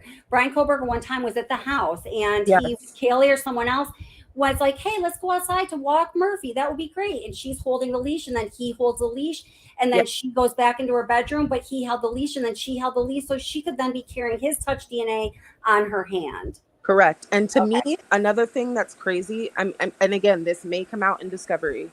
If you're murdering 4 people with a knife, they are fighting against you, and they say that there was a struggle between some of the, and more so between some of the victims other than others. That's Then right. why is there no DNA of his under their fingernails? Like, what's going on there? It's Okay. just not making sense. Okay, go ahead, DC. I'm just so impressed by the panel guests tonight. Thank you so much Yeah. for your expertise, your Absolutely. scientific acumen, and your great questions. I think You these see, are and I both brilliant. like pie charts. We're pie chart people. We do. We're science nerds, but sorry, I'm just fangirling out right now. So I'm just so enamored at the panel guests tonight. Thank you so much for coming on Yeah. to speak as a physician with somebody with like so much experience, and I think it's so valid, your points for right now Yeah. tonight. I mean, really, when somebody has been, defending the point, that, touch DNA is not necessarily as strong as some people think it is just because it has the word DNA in there. I mean, I think that you stated it really as clearly as I've heard anyone state it. So thank you. Yeah. Yeah, I definitely voted that in this case, digital forensics would be more important in this case, only because the DNA Agree. is so flimsy. Like, it doesn't make sense. His DNA would be all over the place. And I did see someone mention in the comments about someone who killed their parents and there was a hatchet and there was no DNA evidence, but killing 4 people, there would be blood everywhere. There's no way he could get back in that car and drive and do anything, and there's no forensic DNA evidence in there. Well, wait a minute. We don't know that there's no DNA evidence in his car because the probable cause affidavit was drafted far beyond these search warrants for That's his right. car, for the digital data like his search history, his GPS location, his phone location. I mean, we have to look at the timeline for all of these evidence kind of gatherings before we can understand the full picture and see what we're looking at here. Do you think there's any possibility that he's being framed? I think it's so unlikely that it's kind of a joke now. What leads you to that belief? Did you hear her, DC? She asked, "What leads you to that belief?" And Kelly, everybody, I think I'm sorry, Kelly. Go ahead. Sorry. Please vote in the poll too, because I'm sorry. It's just what you guys were just talking about. So far, we are at the question is, what do you think is a stronger evidence type, DNA or digital forensics? We have 150 votes, so everybody go vote. So far, 58% have said DNA, and 42% has said digital forensics. Sorry, guys. Go ahead, DC. Well, I was mentioning this in the chat earlier that digital forensics, the CAST team, that's like all circa post 2017. And I think Kelly really cut her teeth on this as far as analysis of the data when she did her whole Watts series, which is what the channel is based on. If you haven't checked it out, it's I've brilliant. seen it. Yes. Mhm. Yes. Thank you. But the landscape is changing, and I cannot agree with you more that touch DNA really depends on so many outside factors. It's like It does. Right. it can just be the hugest red It's kind of herring like a case. defense attorney's like dream come true. Like you can poke. There's so many Yeah, ways. but There are situations if you can create a situation and support that the situation was reality by evidence and data and circumstantial whatever, then you can pose an alternate theory of why that touch DNA exists where it does. Do you agree? I do. I think that the landscape right now is so more committed to finding the facts, finding the truth. So when we're analyzing touch DNA based on digital forensics like cell phone location data, GPS data, it's just another level of proving the Yeah. case. Now wait, And- and I'm going to cut in there because I've had this comment pinned for a while because I've been dying to bring up this point. I want to see what you guys think about it. So Validation Boy says, I don't think any route can be proven. No video, no GPS. I agree with that. But so, and as it is right now, I mean, you can definitely poke holes in it. It's not like there is not GPS confirming that he's in the car in this time and GPS, monitoring his movement. But guys, who tuned in to the Alec Murdaugh case?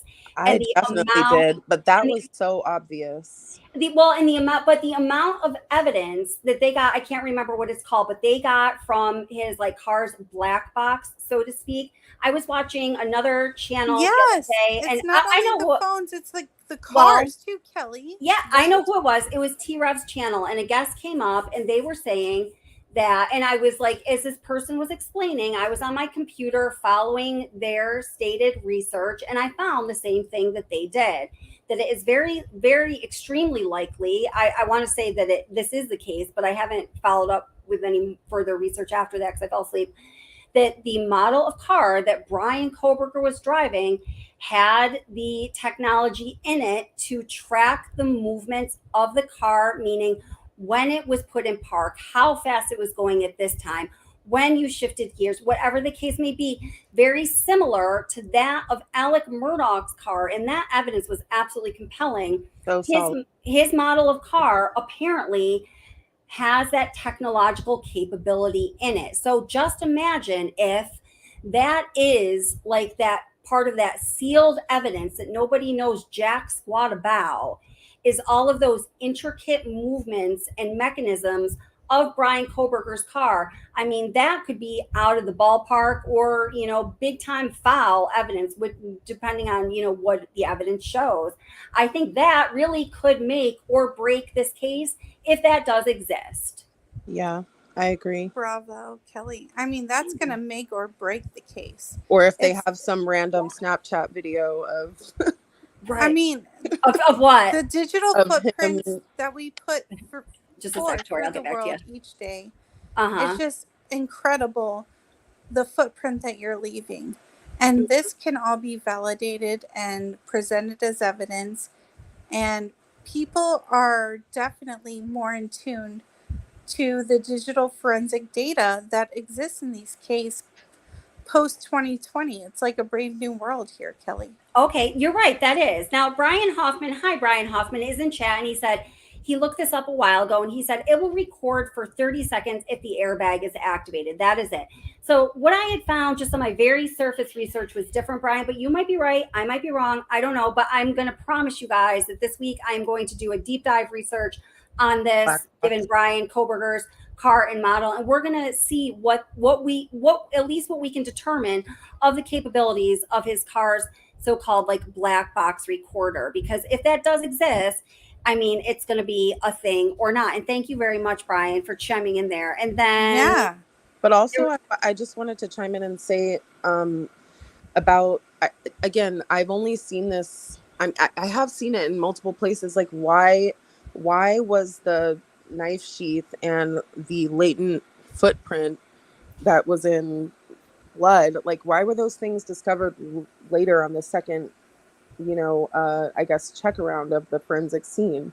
It doesn't make sense to me. It's giving. I don't know that that's true. Kelly, is that true? I was going to say, honestly, I've heard many people ask that question, and I believe there's something like that because I've heard a lot of sources I trust say that, but I haven't read it closely enough to give So you an you're educated saying the answer. second time around they found the knife? Can you explain a little more about that, underneath? Tori? That's what I've been reading in all sources that I've seen, is that on the first go round, when the forensic, just like the glove outside, like, they didn't find everything that was there. Right. But obviously, if you move this is Maddie's a college town, they found the DNA of how many unknown contributors. Well, in they that town. only mentioned DNA. Hold is on a second. Joke. One and thing, I think you hit the nail on the head earlier when you were talking about the validity of touch DNA when it comes to capital murder. Yes. Well, but they the thing only is have that 3 unknown sources. Yes, and that's the thing. Yeah. When they say 3, I'm also wondering, every time they say that, I'm like, why aren't they telling us where those other 2 unknown sources were found? That's bothering me so much. Well, it bothers me too, but I think that the hard answer for us to swallow the cold water is because they don't have to yet. You know what I mean? Like, because I it drives me nuts too. Trust me. Yeah, and if you're considering the facts of the case, and that these were 5 young women living together in a college off-campus facility where they all had a room. I mean, come on. No, I'm sure there were tons and tons of there was tons of identified. But the thing is that why would they mention in the PCA those 2 specific unknown? So my part understanding that there has to be a lot of unknown DNA in the house. There has no, of course there has to be. That why did they hone in? Why did they hone in on those 2? And where was it found? I agree. Yeah, that's exculpatory. Absolutely, that's exculpatory. It's exculpatory if I'm not following you, honey. And what does Bethany know? What does Bethany know? They found an identified male DNA on a glove outside the residence. Well, where does it say that they found it on the glove? Strategy. Where does it say that? You know what, and that's a good question. I have it in my mind that I am aware that one of those sources of DNA is from the glove. But if you ask me to cite my source right now, I'm going to be honest, and I couldn't do it. But I could do a little bit of looking into it, and I could. No, they plainly stated that there were 2 unidentified male sources of DNA, but the male DNA found on the button of the knife sheath was as Kelly pointed out in her video, a single source DNA. Yeah, so but that's like why would gold. that be there? And because why are they so hesitant? Why are they so hesitant He to touch the button of the knife sheath? I don't know why I have to spell this out. No. Well, if you touch the button, that's not what touch DNA means. If you actually touch the button, or if you touched this knife sheath at all, your DNA would be all over it. It's a little bit of a misnomer, right? Touch DNA. No, if you wipe DNA off, it's off forever. If you don't wipe it off, it stays forever. And if you transfer it, it is transferred there. Whoever committed this crime definitely did not intend on leaving the knife sheath. That was like the Achilles heel in his plan. So let me disagree on that. I do agree with that, but let me just ask the doctor really quickly here. This is a good point, and I think of it all the time, but I rarely get a chance to actually comment on it because I'm usually just like listening to people or listening to another channel or reading your comments on the videos or whatever. Touch DNA is a bit of a misnomer because if somebody actually touched something, the DNA they would leave would be different because it would have the oils from the surface of their epidermis, right? And that would be like a deeper level of DNA. And the doctor knows that. I just want to ask the doctor here, is that true?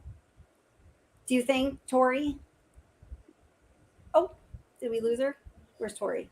She's still here, but she knows that squamous cell cells are different.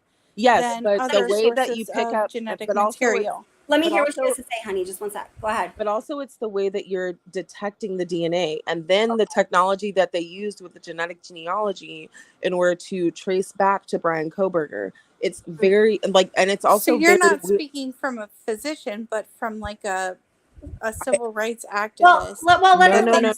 no. Let her finish her thought, honey. Go ahead. I'm speaking from a scientist background and from a physician background. Okay.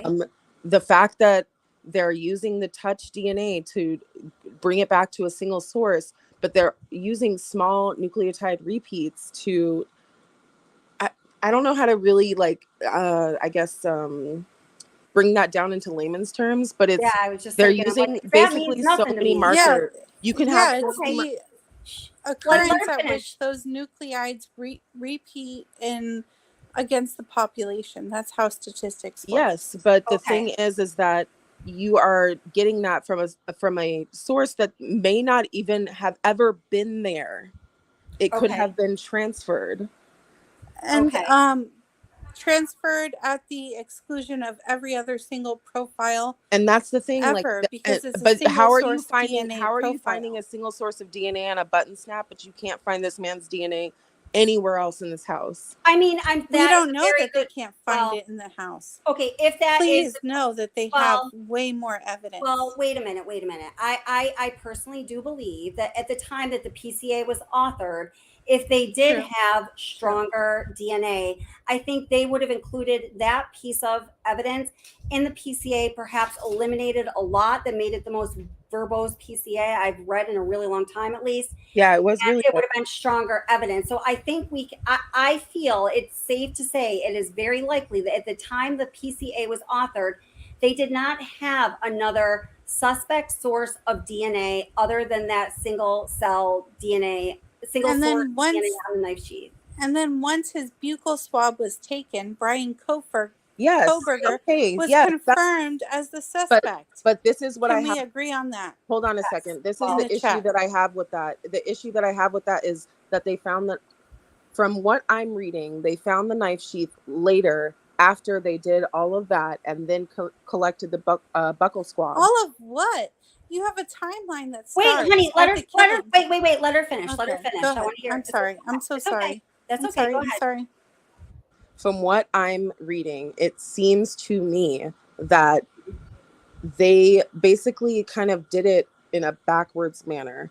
However, what I'm saying is that how can you take that touch DNA and try to pin this? I mean, unless they have something that's like completely damning, touch DNA is not it. And the thing is that people hear DNA, like Kelly said, and they think, oh, DNA, like that's it. It's over. It's done. He did it. But you can't. That is so valid. I'm so glad you mentioned that, because touch DNA is not the end all and be all of forensic evidence Right. that can prove the guilt or innocence of a suspect. There you Touch go. DNA is just so nuanced and bizarre. Oh my God, don't get me started. I Kelly, think now I'm we're stop. maybe all on the same page. Just really quick, I just want to say thank you very much, Riddler, for the super chat. I really appreciate it. It's great to see you in chat, Riddler. You're awesome. Riddler says touch DNA is known to last for up to 2 weeks outside and 6 weeks or longer inside. So that is definitely a fact that I did not know. And I do trust Riddler that he is spitting the facts as he finds them through To his that research. point, Kelly, Go ahead. touch DNA or DNA evidence will exist on a surface until it's removed by Okay. like chemical means Yes. or Okay. by removing the evidence. Man, I got to learn a lot about touch DNA. I But just the want to thing, hear you guys. the Go thing ahead. is that there are different markers to determine what type of DNA evidence you can detect. So they're Right. using certain markers to detect touch DNA. They're using other markers to determine other types of DNA evidence, and those things cannot be mutually exclusive in people's minds, especially jurors, when you're trying to include this evidence. But Right. from what I'm hearing, they're not even going to include that evidence. They think that they have enough beyond that to, I guess, convict Bryan Kohberger, but also beyond that, meaning the digital forensics, or No. I think what they're not going to include is the investigative genetic genealogy and that's process that they went through, because Yes. now they have the buccal swab. This is how I understand it. But they should have no issue discussing how It they went does about leave a gap, doesn't it? It It's does leave very a gap. odd to me that they're very protective over how they went about doing that. I concede. technology, Well, I right? concede to that, because what I thought was highly interesting was when, in the state's response to the defense's request for discovery, I don't remember which rendition it was, but in the state's response, they very specifically detailed that when the FBI agents were going through the process of creating the family tree that eventually led them to Bryan Kohberger's father, which led them to Bryan Kohberger as being the suspect, they didn't keep any record of that process of them building that family tree. Like, what the actual fuck? Like, how did you not do that? You couldn't screenshot it. It's completely traceable, Kelly. No, It it's not. should be It's not. traceable. In the defense's response, they say it is not. No, it is. You No, just have but to go back and do what you did before. Right, The person that I did know, but it the should be analysis. accounted for and it should be documented. And Period. I'm not even sure if, due to the nuanced nature of what we're talking about, I don't think they could precisely trace their steps. So what is up with somebody as skilled and trained as an FBI agent not preserving every bit of evidence when it leads to something material for which the steps cannot be precisely retraced? It's very nuanced, Kelly. When you're talking about genetic genealogy, you're talking about the grandparents and great grandparents, right, up to a lineage. So in which I don't you can think they could identify like a pool of suspects. I understand that. based So on I the don't think DNA. that they could retrace the precise steps that they took to arrive at, And also, Bryan I want to Kohberger's know father. which lab that they used. Did they use Parabon? Did they use Offram? Like, which? Well, unfortunately, Bryan Kohberger does not have a brother, so it is the son of his father, and We that's understand about. that. I think No. go ahead, honey. Go ahead. Finish your thought, honey. I think that the chain of command concerning the putting together of how they came about him is very important. And I only say it's very important because not because it was brought about in a way that was unethical, but because, again, my thoughts are that they put this together in a They're building a backwards way. trial for a quadruple homicide. My God, like that should be enough reason, right? Exactly. Yeah, there was a lot of pressure on Idaho. But I and also the think that university So to close to this not case. screenshot your I think that they the did steps things- you took to build that family tree. I think they were. I mean, remiss is not the word. I think they were freaking stupid. That was just. I wrong. think But it's again, I don't think that short-sighted because to assume that that's what happened. I don't. No, think, for they me, can that doesn't have absolutely- anything to do with being short-sighted, because these people are high-level like they know what they're doing. Okay, so that's the flip me- side of it. So you think it could have been intentional? Yes, It's a very We're not niche preserved. community of I mean, scientists and Tori- researchers that are doing this type of analysis. Tori, I am not one to think that that the authorities took steps to intentionally mislead the public or whatever. But the point that you just made right there, I think, is the best point that can be made, towards substantiating the fact that it doesn't make any sense to me that I feel you. the prosecutorial team would not want to show them that. Like, it doesn't make any absolute. I mean, of course, they're going to fight everything as they should, but this seems pretty simple to me. How did you come about the DNA evidence? Period. Well, it seems like normal. It seems like normal work practice procedure, right? To preserve the steps that you take when you're discovering evidence that could be material, that could be like the jackpot evidence towards a quadruple homicide. And My God, when you were in calculus, or whatever. Show your work. Exactly. Always show your work. Well, I think this case is just transcendent. Well, here, wait. Before we get into the to things that are too theoretical, I just want to read a couple comments. Then I want to read a little excerpt from the PCA that might answer the question as to why people believe that the sheath was found like on a second purview. So Jeannie Ramsey says, what's the obsession? No, I think they held back evidence. This PCA was going to be public, and they knew that. They were going to hold back the best. And I tend to agree with that. So I don't even want to bring that up for Agree discussion. with that too, Jeannie. Yeah. Thank you. Yeah. So now from the PCA here, to what you were saying earlier, Tori, and the question that we kind of posed, did they find the sheath and possibly other things on the second, second runaround? It says this: as I entered this bedroom, and of course they're talking about Madison's bedroom, I could see two females in the single bed in the room. Both Gonsalves and Mogan were deceased with visible stab wounds. God rest their sweet souls. I also later noticed what appeared to be a tan leather knife sheath laying on the bed next to Mogan's right side when viewed from the door. The sheath was later processed and had K-Bar and USMC and United States Marine Corps Eagle Globe and anchor insignia stamped on the outside of it. The Idaho State Lab later located a single source of male DNA suspect profile left on the button snap of the sheet. So the wording here is, I walked in, I saw the two decedents, and then I also later noticed. So Tori, it does seem like it wasn't, in his first look at that aspect of the crime scene, did he go, aha, ahoy, and there's a sheath. He later noticed that. Do you think that accounts for that? Maybe, but also what about the latent footprint? All right, let's see. You guys go ahead, discuss among yourselves. I'm going to find that part of the PCA. I mean, that was so critical, right? The latent footprint in front of Dylan's room on the second floor. It was a Vans right tread, Vans, right? Vans like print. Well, we'll read what it says specifically here. But it wasn't even a straight up bloody footprint. It was a latent footprint. I mean, there are, as you know, there are certain materials that react to special proteins in the blood that you can spray on surfaces to reveal a latent print. And I think, here's a part of the PCA right here where they mention it. So let's see what the PCA says.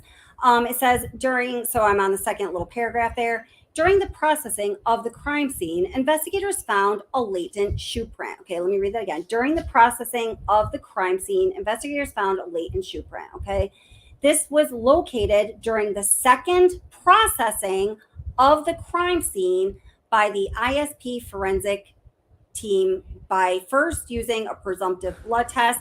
Then the first test is presumptive. Well, I know, but yes, it is. A protein stain that detects the presence of cellular material. The detected shoe print showed a diamond-shaped pattern similar to a pattern of a Vans type shoe sole just outside the door of Mortenson's bedroom located on the second floor. This is consistent with Mortenson's statement regarding the suspect's path of travel. So the important thing here regarding what we are talking about this evening is this statement.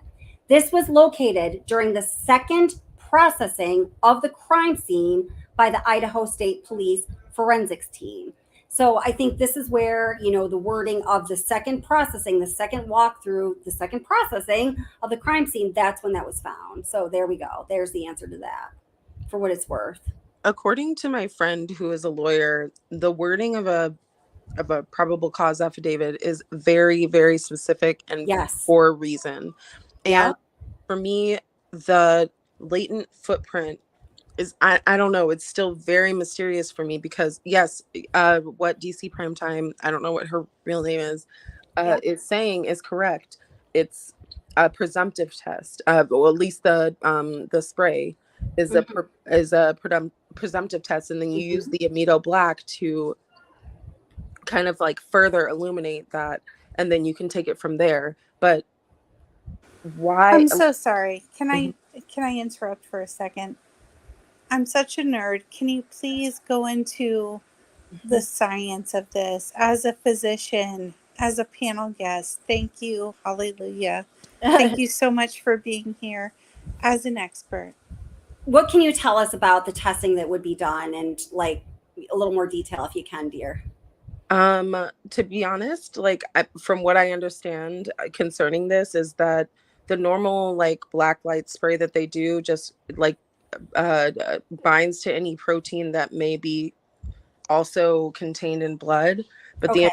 the amido black is a little bit more specific, and the paralighting that they use to illuminate that will show if it's actually human blood.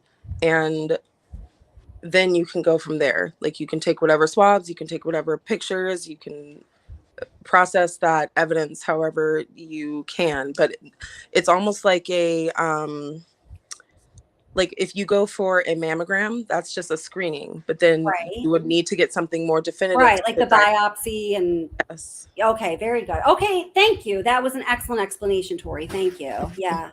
Okay, cool. So there's no, I just don't see this scene with 4 people dead on the floor with blood spilled all around them, and we get one latent footprint. Like, Right. what's happening? Can at I this say scene? something like for the betterment of true crime? Well, then I want to say something to what she said, but go ahead. What Dr. Tori said there was just so important to me. Oh, yeah, okay. As a follower of true crime, when she's talking about the science and the presumptive positives, if we look at the Murdaugh case, and I'm sorry if I'm going back to Murdaugh, and I'm sorry I missed Kathleen on the live stream on Friday. I'm so sorry, she's Kathleen. Author Kathleen Houston is going to be on this coming Friday. Nope. Oh, okay, good. Yeah. Yeah. I didn't want to make her disappointed because of my ignorance. Everyone be there. Yeah. Yeah, but as far as like the presumptive positives and stuff like that, when it comes to Murdaugh, that was not important because he actually committed the murders of his wife and his child. So when you're looking at the presumptive positives and then things that don't actually amount to anything forensically, I think we need to keep that in. So do you think that is mind. unlike Bryan Kohberger, who did not actually commit the murders of these victims? No, I think he did. 100%. Okay. I think he did. Kelly, come on. I do. No, it was He's just your guilty wording. in my opinion. I was just I'm speaking willing on your to- wording there. Yeah, I'm willing to listen to the evidence and Sure. give him a fair shot because that's what's awarded under our Constitution and what makes this country great. But Yeah. in my opinion, I think that there's so much that we don't understand yet from the evidence that was gained from the search warrants. And I think we need to go back to that. The things that are highlighted in the PCA, which is what we're going over there, what we're going over tonight in detail as a bare minimum, that is not what the state has to present at trial. So you've got to just wake up to that fact. I think it's a wake-up call.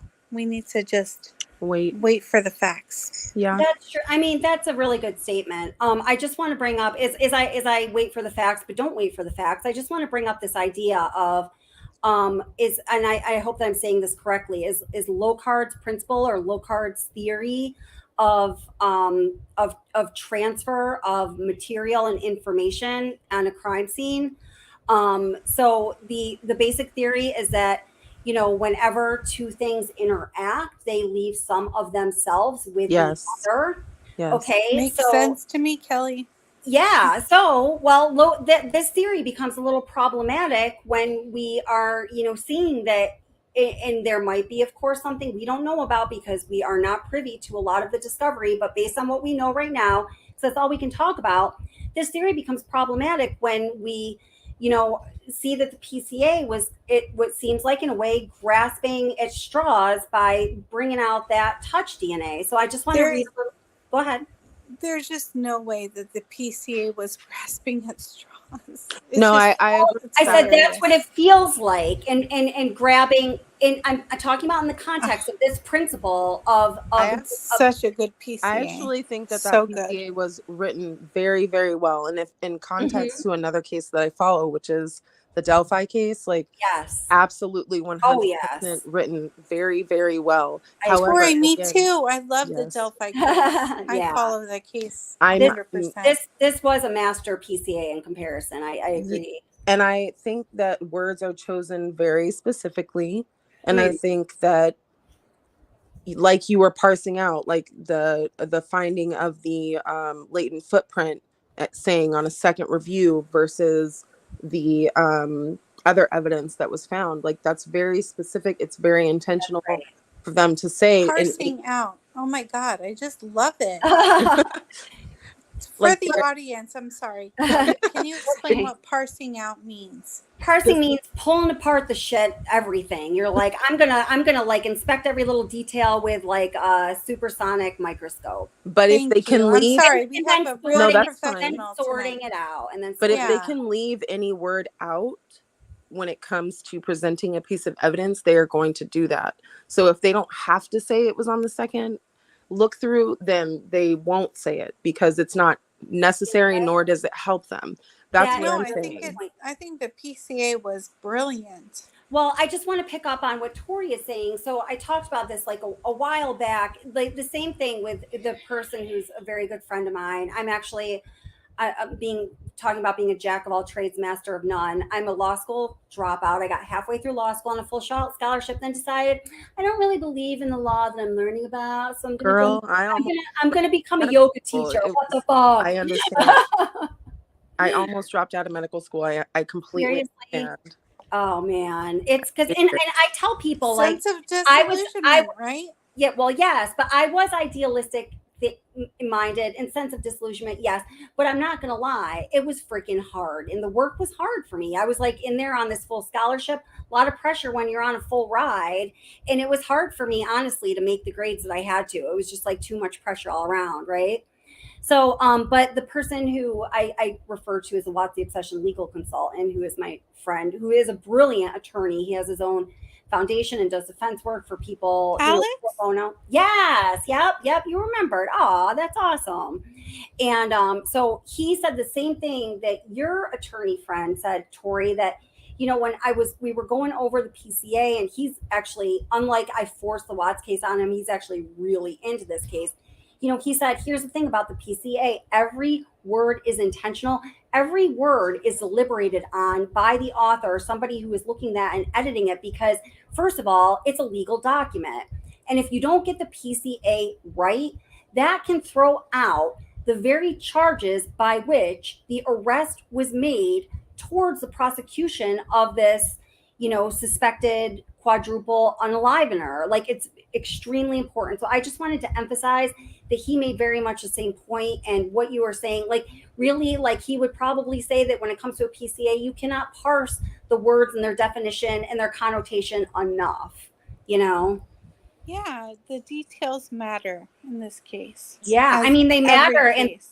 they matter in the highest legal standard. I mean, you can have the very charges upon which the person was arrested thrown out if there is a misstep in the PCA. Now, of course, the statements in the PCA are not testimony towards the trial, but they essentially need to have the same factual validity as a legitimate testimony that's not going to be, impeached is going to have. We had so many interesting things in this case with the PCA, and it was so worded heavily on the evidence from the digital footprint.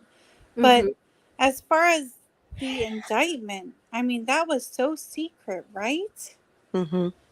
It was, yeah. But in Idaho, apparently, I was reading up, because like in New York, I feel like that whole process would never fly. There would be something amiss about that. It just wouldn't happen because it's not our process here in New York.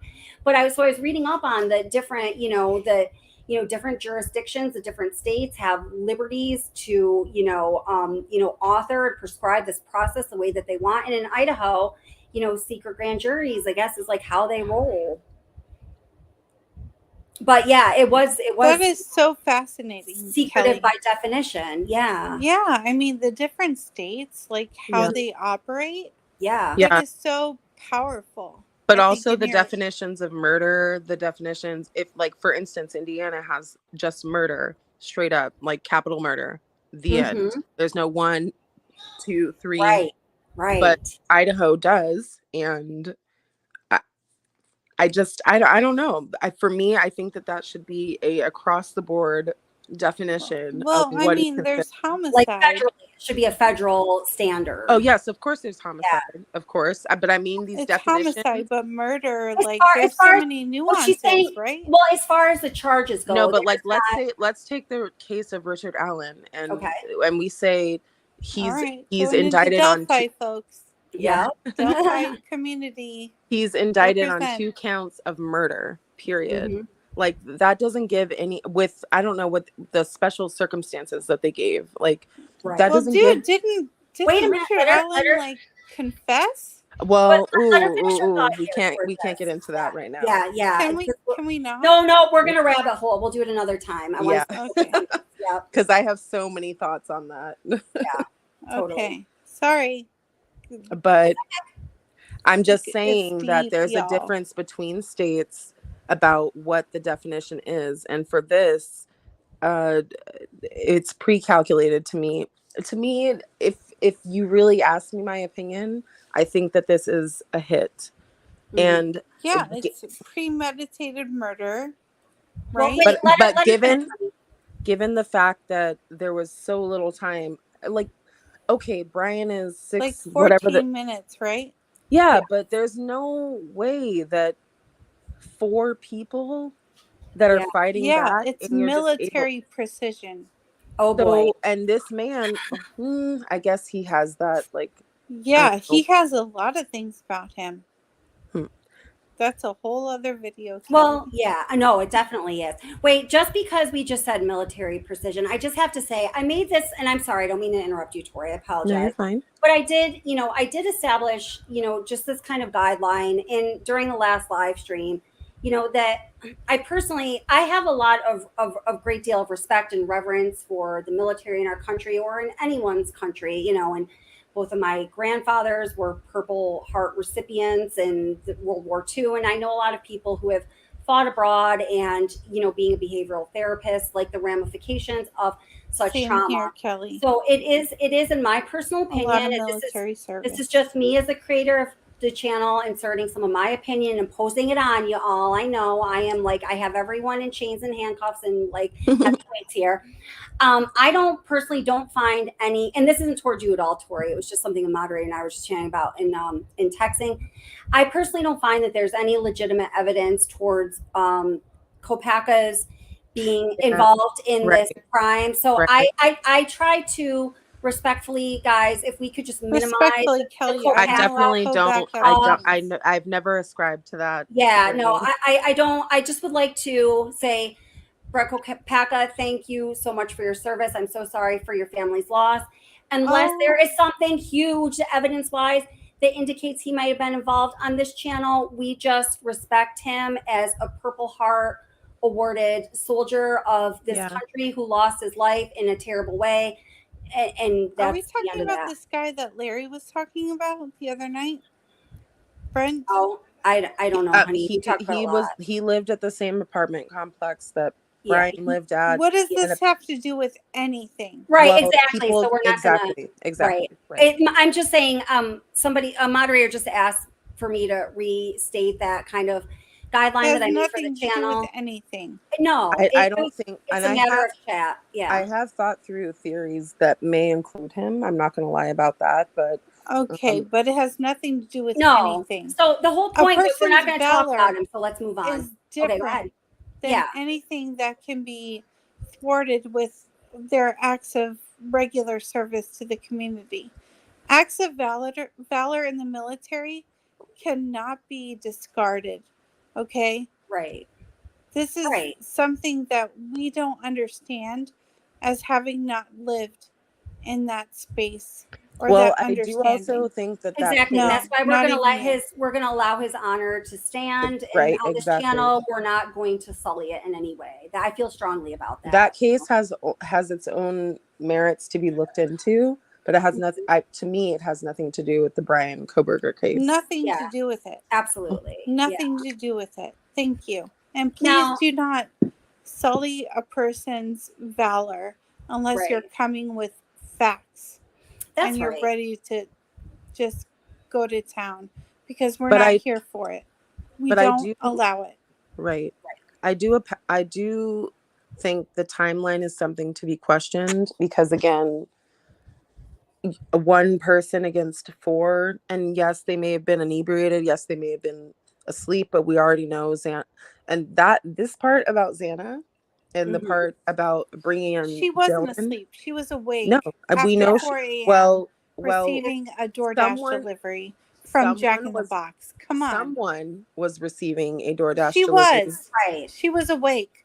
Well, And so was Ethan, and that's well, why they were taken out. Can I finish my easy. thought? Yeah, let her finish. I mean, the most compelling evidence we have that she's awake is that she was on TikTok at 4:12. But yeah, go ahead. Someone was on her phone. Yeah, And someone was on her phone. was getting the DoorDash delivery, is what Correct. I think, and that's all She I'll was say awake about it. and she was hungry. Okay, that's not your- physiological. Well, wait a minute. That's- That's your opinion. But where are you going with that, Tori? I'm going with anyone could have been on her phone. That I mean, Anyone- that's true. That's true. No, the fact that Yes. somebody stated Yes. it's okay, I'll help you on the Yeah, second that- floor that makes no before sense to the me. other two No. people were horrendously That extinguished from the that planet. statement makes no sense to me. Dylan is It lying. doesn't make sense Or because she may they have- weren't she the may have been- intended target. Okay, or she maybe perhaps okay, either that's what she heard. There's really three options here. Either that is what she heard verbatim, or she heard something else and mistook it for the statement that she gave to investigators, or she didn't hear it, and then you could break that down further into she's lying or This it was an instant person mistake. is sophisticated. Whoever committed this crime. Agreed. Thank you. Yes. And the thing about it to me is that Dylan is giving, I mean, according to the probable cause affidavit and the Dylan know is a what- 20-year-old college Easy, student. let her cares? finish. Let her finish her thought. I'm sorry. I'm sorry, that's an adult woman, and you're making up statements saying that you open your door, da da da. Like, there's no way. I've looked at the house layout. Oh my God. Have you never lived in a house with roommates in Wait, college? Yes, I have. I've lived in a house Yeah. with like I 9 don't think roommates. so. No, It's I have. different now. No, I Wait, have. wait, I didn't even get the point of what you're saying, Tori. Can you make that point, please? What were you saying? What I'm trying to say is, okay, so sorry, I'm in Philadelphia, and Oh my gosh, I'm from Philly. nice love. I lived in Philly for 20 years. I love Philly. I lived in Old City. Me and then too. I lived in South. Okay, I live in Brewery Town. Oh, nice. Awesome. When I first moved there, I lived in Old City, like down towards like Vine, like that. No, And I know where Old City is. And I Yeah. actually had a yoga studio on 2nd and Chestnut there Nice. for years. I don't know how long you've been Yeah, there. no, But Yep. I went to school in Gainesville, Florida. And there you that's go. Well, the that most- ain't in Philadelphia. We're having Philly talk, girl. for true crimers, we're talking about the most notably similar Yes. No, it serial was. killer to I was just mimic having I was Bryan having a Philly Kohberger, bond. I was Danny having a Terry. Philly bonding moment though. So like what- anyway, we all went to college. Yes, lots of men in All right, go a ahead. in a Yes. 5-woman. Okay, so let Shared me get house, back to whatever. the question I Come on. asked. Tori, what was your point there about Sorry. opening the So door? when I first moved here, when I was pursuing a post-bac program to get into medical school, I lived in a house with 6 other people. So no, I'm not immune to what a house looks like or feels like or sounds like when there are multiple people there. It's different for doctoral students, though. And Oh my gosh, that's getting. Listen. I think she's just talking about the setup of the house, though. I mean, that's getting a little.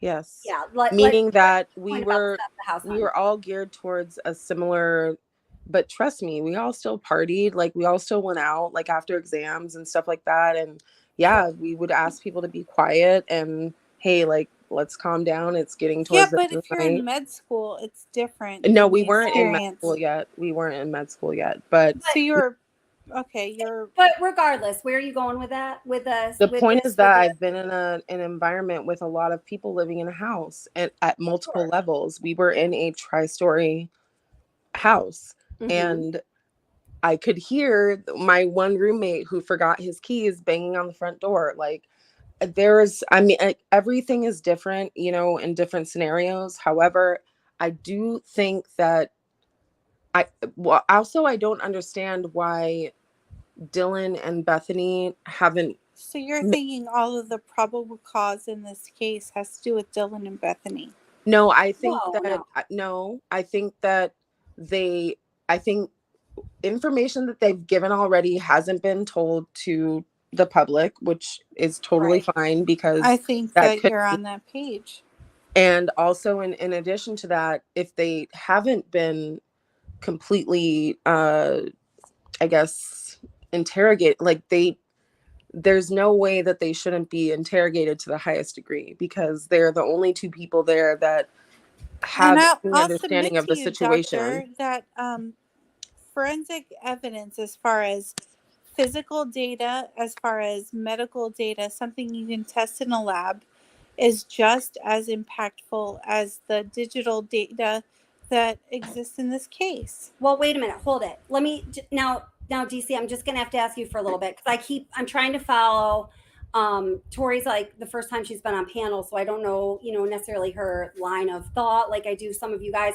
I'm really trying to like follow her theory or what she's saying here. So just give her like a couple minutes. Let her speak it out. Okay. I'm sorry. Yes, and That's I okay. do agree with Tori that touch DNA is flawed.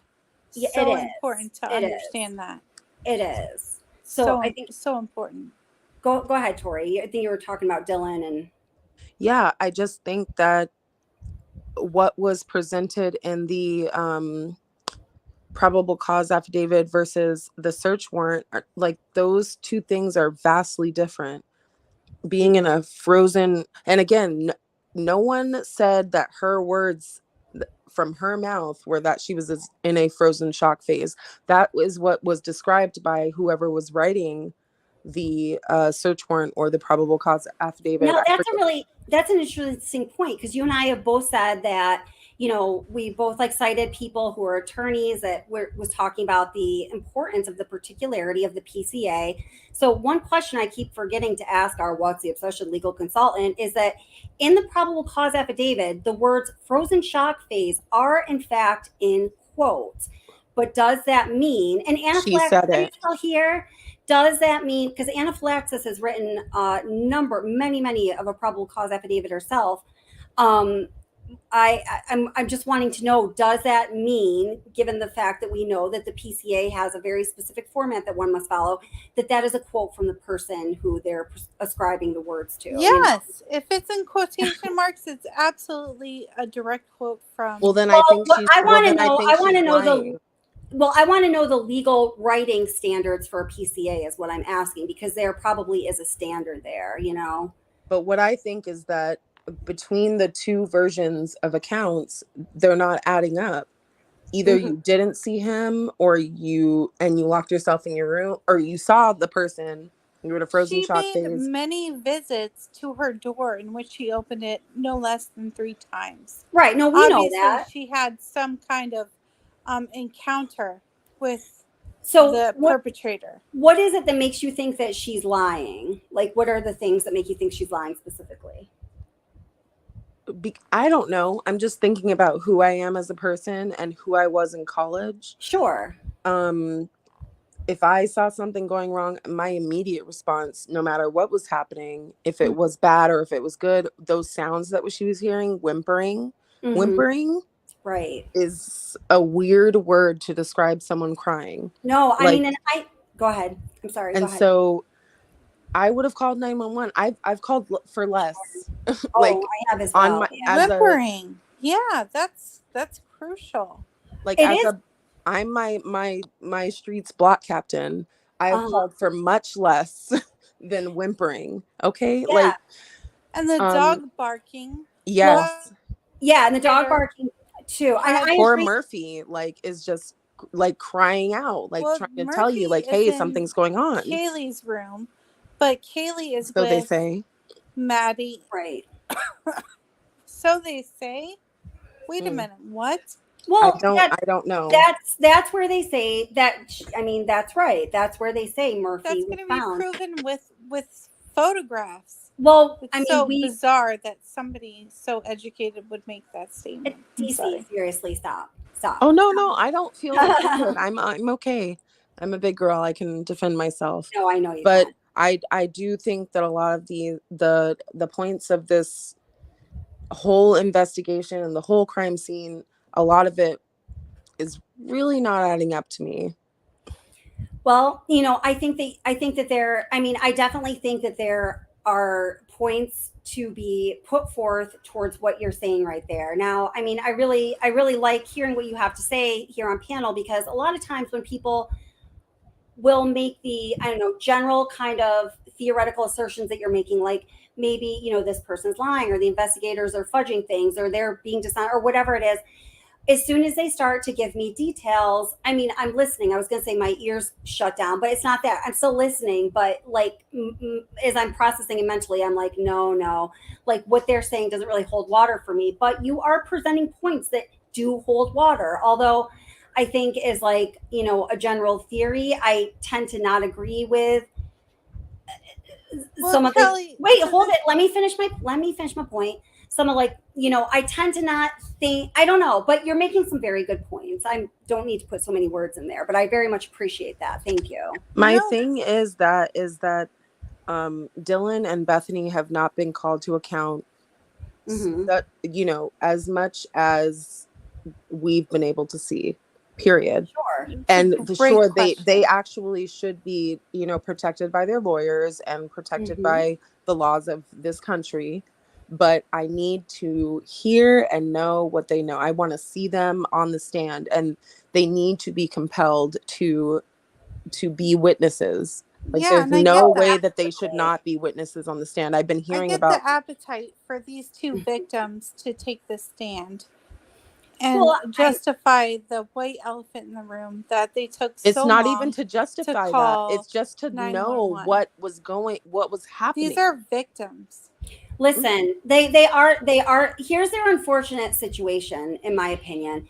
I think that they are victims as far as being exposed, Correct. my opinion, as far as being exposed to trauma and all that, but they are also material witnesses. Yeah, that So doesn't, those sometimes two in things life, are not mutually exclusive. right, Those things sometimes in life we have to play two roles that are not comfortable together, and that's where they are in like the biggest most uncomfortable way. So I actually want to play you just a little bit of this video that I put out a little while ago, because I think it speaks to a couple of things you're talking about with the roommates. I just want to get your opinion. I'm going to try to go a few minutes into it and just play like maybe like 3 minutes of it, if that's cool. All right. This video. Before we get into the rest of this video, I just want to acknowledge the victim. The statement reads, no matter what came first, the car or genetic genealogy, the investigation has provided precious little. There is no connection between Mr. Kohberger and. So we've sort of gone past that part of it. We've talked about it. But then I thought about the show that the defense has been putting on ever since the pretrial proceedings for this case have started. And that was just a perspective on things that I had strongly at the time, that a lot of what the defense is putting out in their motions is for the purposes of basically PR and possibly swaying a potential jury pool. Although I do still think I feel that way in part. I don't feel that way as strongly as I did before. I'm moving in slightly different direction, in my opinion, I guess I should say. And that is, of course, as far as we know, because many people close to this case are under that broad and very strict gag order.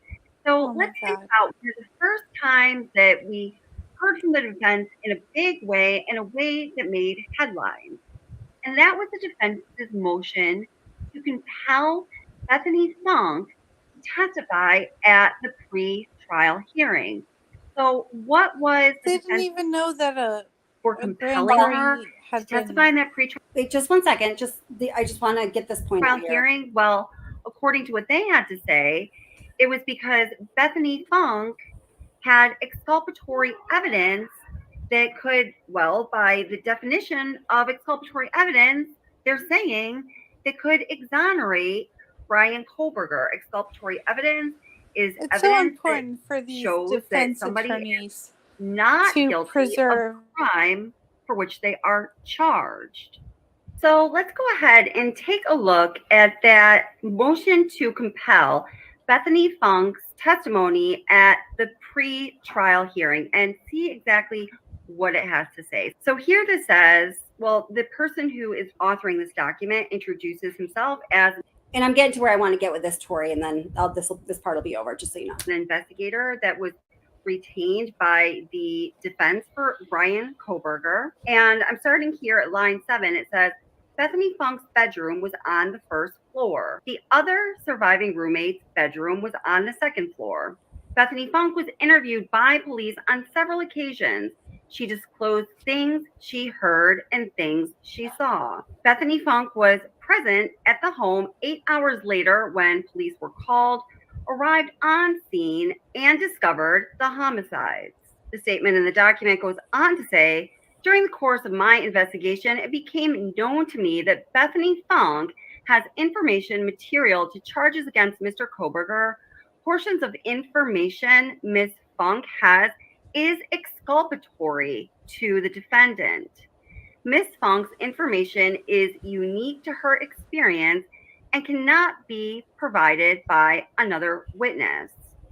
So, in my opinion, much of the statement within this document by the investigator certainly is true. Bethany Funk was interviewed by officials. She heard and saw things. She told them about things that she heard and that she saw. And of course, her experience is unique to herself. So, what exactly could this exculpatory evidence be that the defense is continuing to allude to? Now, understand that the defense is under ethical guidelines that, according to the oath that they've taken to be an officer of the law, to be a member of the American Bar Association, they can't just throw out statements that are baseless, that don't have any foundation in fact or any kind of evidence that they are aware of. So for the defense to say that they believe that a certain witness has exculpatory evidence, it's under the scrutiny of the court eventually, if they choose for it to be under their scrutiny, to test the validity of the statement, at least the knowledge that the defense attorney had in making that statement at that time. So Ann Taylor is well aware that she is representing a defendant in a very high profile case, and she has an exceptional trial record history, which is one reason she is a defense attorney for Bryan Kohberger. So unless she's going to put everything on the line, unless she's going to put this trial on the line and her career as an attorney on the line, we have to believe that Ann Taylor. Yeah, sorry. I thought that the point I wanted to make was a little sooner, and I'm just a little tired. I don't feel like I can. Everything she wished that she could have her obligation to present, and that would mean the prosecution would have had to present any exculpatory evidence.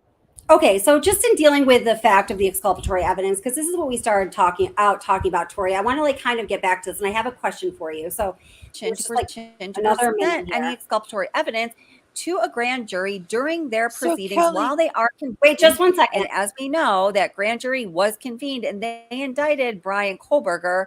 So based on legal ethical standards, that would mean the prosecution would have had to present any exculpatory evidence during the grand jury proceedings. If they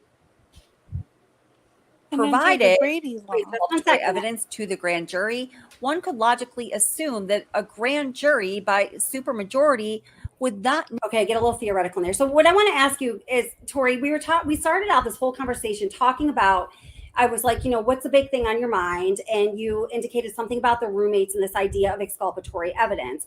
So I think when we really get down to the very, the foundational question here, in my mind, is, does that so-called exculpatory evidence even exist? So there's two things I think that are, pulling on my opinion there. Number one is the standards that these attorneys on both sides are bound by, whether they are filing a motion that is going to be a matter of public record or whatever the case may be, and using these certain terms. They can't just throw everything other than and also including the kitchen sink in there. Everything has to be based in good faith. So I think very early on, it is my opinion that Ann Taylor, I think one of the reasons she hired that additional investigator on the case who wrote that the justification for the motion to compel Bethany Funk's testimony in the pretrial hearing is so that he would be the person who put the words exculpatory evidence out into the true crime-osphere and into the trial atmosphere where it was going to be, you know, swished and flushed around the way that it is. But I think the question for me is, does that so-called exculpatory evidence really exist? Because if the potential of it does exist, I think that is something that is absolutely huge that we cannot lose sight of. But if this was just all pre-trial showmanship, then that's a different story. No, I think Kelly's getting pretty worked up here. But No, I just for want to. Bethany Well, wait. Frankel, the Wait, hold it, defense hold it. It's not that. Wait, I postures just want that to hear. part of her testimony is exculpatory evidence. And that is what we're having the problem with here today. Right. So what do you think about the question I just asked, Tori? I think that if there is possible exculpatory evidence that's being withheld from the defense, that it needs to be given and it needs to be said, and they want it by word of the horse's mouth. And the thing is that it's I don't know the laws around compelling a witness. So they want to just vet the evidence. Wait, just a minute. Let her finish, please. I don't know the laws around compelling a witness. Mm-hmm. However, to me, it's obvious that Dylan and Bethany both need to be need to testify to what happened that night. They need to be called to account, and they need to be scrutinized by both the defense and the prosecution, period. Like, there's no way that they, to me, in this case, cannot be brought to question.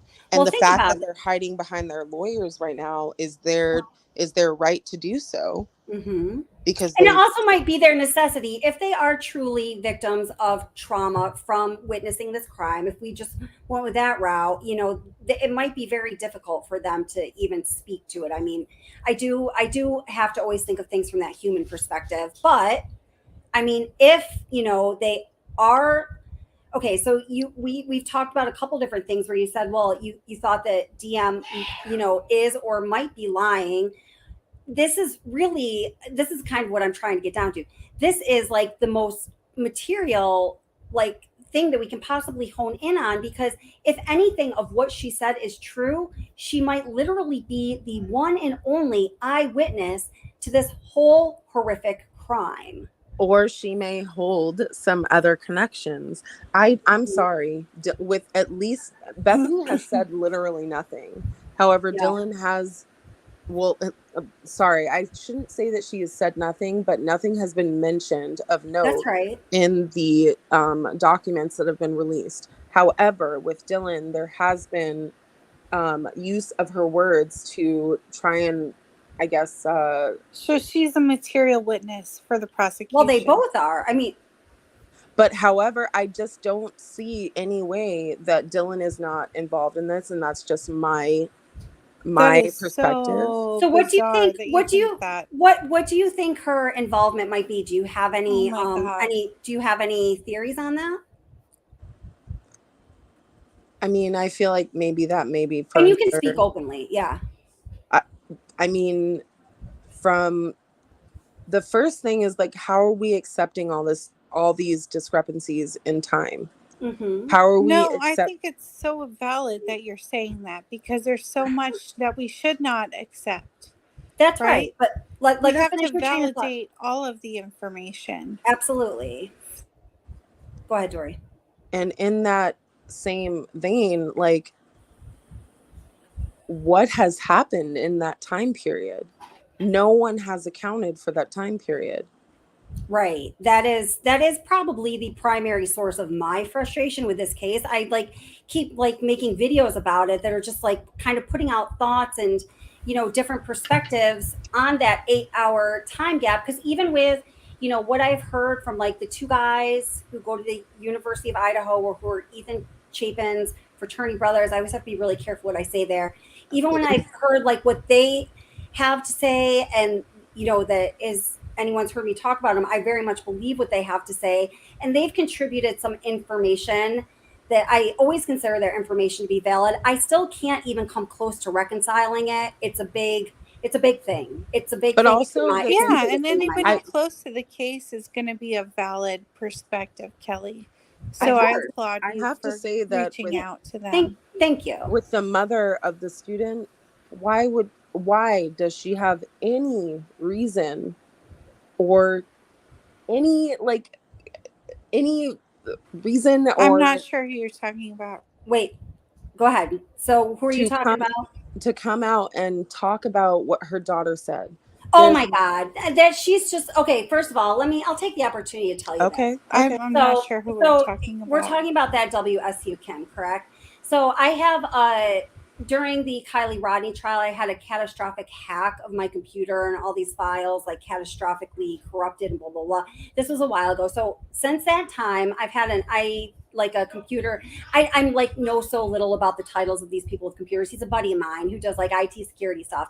Mm-hmm. You know, I've been paying him a little bit to check in on the channel. My primary concern is that people who are interacting with my channel aren't made vulnerable because you're interacting with my channel, because I don't understand how these computer, worms and all that shit works, right? So that's what he's doing, and he runs a report every 2 weeks, and there's some suspicious things that are going on. He brings it to my attention. Do you know this person? Do you know this person? They have this many alts. They're interacting with your channel. It's kind of weird. This person said something kind of threatening. Are we all good here? Whatever. So this woman, this WSU woman, Kelly, that's so scary. Oh my God. Well, no, I just do it to protect myself and all of you guys. I bet this happens on every YouTube true crime channel. I bet. And are they aware? Oh my God. Well, and then I also have somebody who does legal work for me when necessary. And if I feel it's necessary, I pass it on to that person. Or there have been a couple occasions where I passed it on to the authorities because I felt like in order to be super safe and protecting myself and everybody else, that it needed to go to the authorities. So that's what I do with it. I really am very responsible in how I run the channel, So at first he found 8 different alts that this WSU Kim was commenting under just on my channel alone. So then he kind of expanded the way he was going to come. Are you talking about the same Kim from Drunk Turkey? Yes. Okay. Yes, I am. Okay. He was going to come on here. I kind of just forgot about it because I've been focusing on other thing, but he did say he would come on the channel and explain to you guys in better terms than I can right now. But then basically he expanded his search parameters to see what other shady shit she was doing. Then he found 11 alts that were interacting with my channel. Then he found 18 alts that were all connected to her, that were interacting with my channel, that when you read the comments clearly had an agenda, and it really gets quite psychotic. And then there's also the channel T-Rev, who did some investigative work along with Detective John, and they were able, she was, emailing creators from various emails. Sickening. It is email addresses. So, he compiled all of them. Gross. And all of those email addresses ultimately went back to this one profile, which can be pinned to this one Facebook profile. He actually has a picture of the woman, and her name is very much like the person WSU Kim was saying her first and last name was. It's very similar. And she is from, where was it, Jeannie? Corpus Christi, Texas. Mm-hmm. And she's a catfish. Oh, not far. Damn. Yay, Texas. I mean, she was very compelling because yeah. When I listened to it like a number of times, and I was like, she was just coming up top, off of top. Yeah. Very just it's like fluidly who knew what saying when. She knew the information and her daughter and blah blah blah. So I was like, there's no way this person can be lying. They're just saying it. I had moments of believing that because she, in a way, I've got to say she's good at what she does because she put emotion into it at the right time. You know what I mean? But then, it's like more than that. It's like who knew what when, and that's how you can discern your sources. I sometimes it's not that easy to discern. I never would have. With the only, I vet people sometimes, like the 2 guys from Idaho that I vet, we're talking like driver's license vetting. I think for me, the term vetting is like running someone's official document and being able to connect that document with the person themselves. But people had claimed that this person was vetted. I'm not trying to shade on them or anything, but I just need you guys to know that it's been a proven fact. It's actually in the hands of the person who does legal work for my channel right now, deciding if something further needs to be done with it. Good, Kelly. Good for you. And I swear on the Holy Bible, what I just told you is just exactly how it is. Unless I got like a couple of the technical things mixed up, like what my computer guy, the words he would use. I'm going to try to get him to come on and tell you guys all himself. So that's that. Sorry, I didn't mean to pop your there's so balloon much there, to Tori, but consider. it was Like, just especially it was just a good opportunity for me to get that information out there because I haven't really spoken about it. So That's crazy. yeah. I didn't know that. But then there was that other kid that was, or whoever's voice that is, I don't know, they disguised it, Mhm. that was talking about Dave I don't he calls himself, I think. oh, is that okay? And he's talking about the whole morning of the incident and how he found out with his Snapchat, waking up to like a bunch of messages, and he was just annoyed, and then he looked at them and it was all about this issue, and then it went from being about a drug overdose to a killing, just a bunch of stuff. So Yeah. I don't know. Now, sorry, this just took on a life of its own a little bit, Tori. So Drunk Turkey Show is here in chat, and Drunk Turkey Show says she claimed, I think there was a part one of that. And Drunk Turkey Show, you know that I think highly of you. I always speak well of Drunk Turkey Show because I like those guys. I consider I love them the friends. Drunk Turkey Show. And I think that they do really great work. I just get a little worked up over the Kim thing, but you know this, Danielle. This ain't nothing new. So Drunk Turkey Show says, I'm not saying, and if you wanted to come up and say anything, you're welcome to, Daniel. You're always welcome to come up here. Me channel, Sue channel, Daniel. But he says, I just put the link if you did want to come up. I'm not saying what Kim is saying is true, but when I searched her number, it went back to a realtor in Washington. I found a Facebook profile that matched her and had photos from years ago with the people. And by the way, what I just told y'all, I haven't shared all that even with Daniel. I've been meaning to do that. So I'm kind of putting information out there about someone that, you know, he's had on his show that I didn't even share with him yet. So I just want to be fair about that. Okay. So he says, had photos from years ago with the people she claimed. I don't know anything about Corpus. I searched her phone number and I don't think I have her email. Well, thank you, Daniel. And I hope that you took that all, you know, the way it was intended. And I appreciate you chiming in on that. So I don't think it's anything that Daniel did wrong, Drunk Turkey Show did wrong. I think sometimes people set out to be deceptive and they have practice they have practiced their skills in deceiving, and that's what they do. They deceive. Right. And I was so I listened to it so many times because I was like, oh, well, she's responding in a way that is giving me the impression that she's not lying, like she's just telling the story as it happened. Yeah. She was bringing things about like, oh, it was the girlfriend of the blah, blah, blah, blah. Like, you can't just pull that out of the air. At least I can't. I don't know. So yeah. Well, and you know, y'all are welcome to believe what you want. I just wanted to give you the information that I had. I'm sorry that I did that on your Kim believes Kim is hilarious. I know. I thought that was a good one. Kim believes Kim. Oh gosh. Oh my gosh. So much fun being on with you. I enjoyed this conversation for sure. Yeah, me too. And I guess DC go? I think she stepped down. So so thank you for being up, DC. We always appreciate hearing from you. But yeah, I mean, oh, and I also want to say this from Daniel because I again, I didn't mean to throw shade at Daniel, which I said right away, but I want to make sure that is clear. Drunk Turkey Show says Chronicles of Olivia has done an in-person interview with Kim in Moscow a couple weeks ago. He says, I don't know about that, but if he's saying that, I certainly believe it. So yes, but what says Kim has been debunked. So is that Kim has been debunked. Okay. I mean, I don't know. This is all and then Drunk Turkey Show also says, I think she is who she says she is. I doubt the info is accurate though. Okay. I feel you on that. I feel you on that. So I don't my computer guy didn't have anything towards she is or is not who she said she was to Daniel. What my person found was that she was interacting with my channel alone with 18 different alts.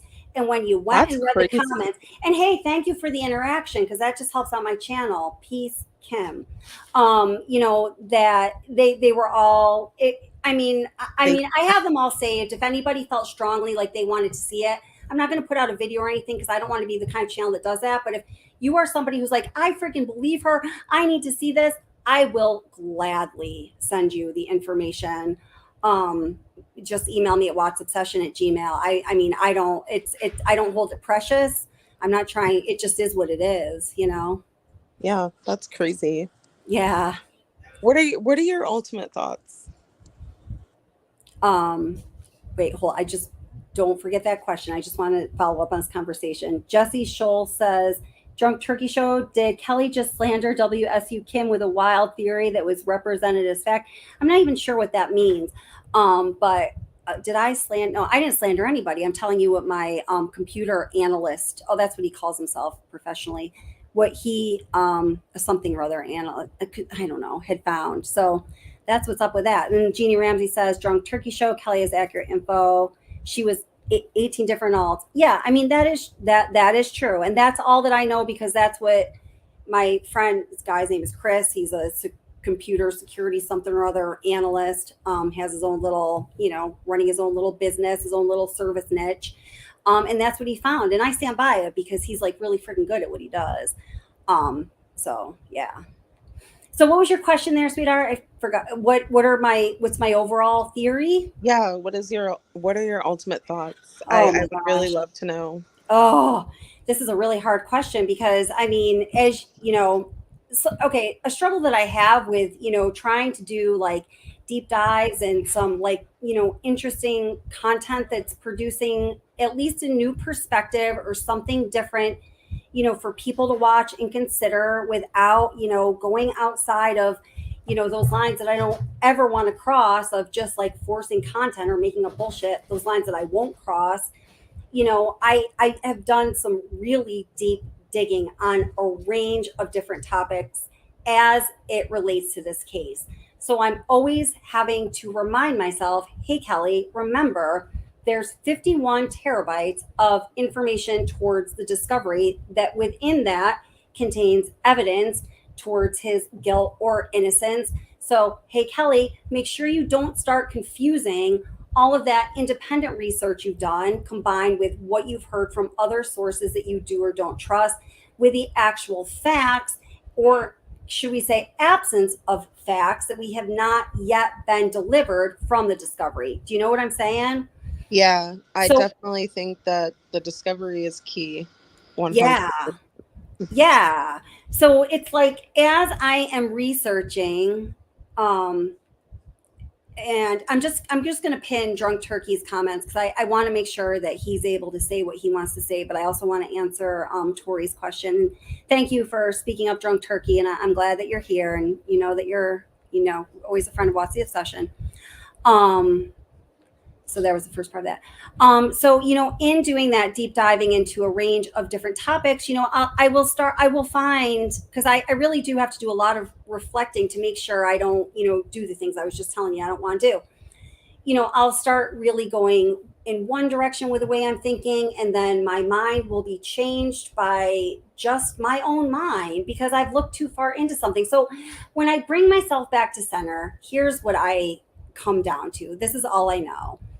I think that this case is absolutely crazy. I think that even when, and now part of that is the craziness that we experience, because as you said, we're chomping at the bit to get all of that information that is in the discovery. I think once we do even have all of that information that is in the discovery, we're still going to be characterizing this case as crazy, because even when we look at this case as compared to other, you know, quadruple unalivenings or, you know, horrors of this nature that have happened, there are some dynamics that stand out as being exceptional or extraordinary, or like, what the fuck fucked up, right?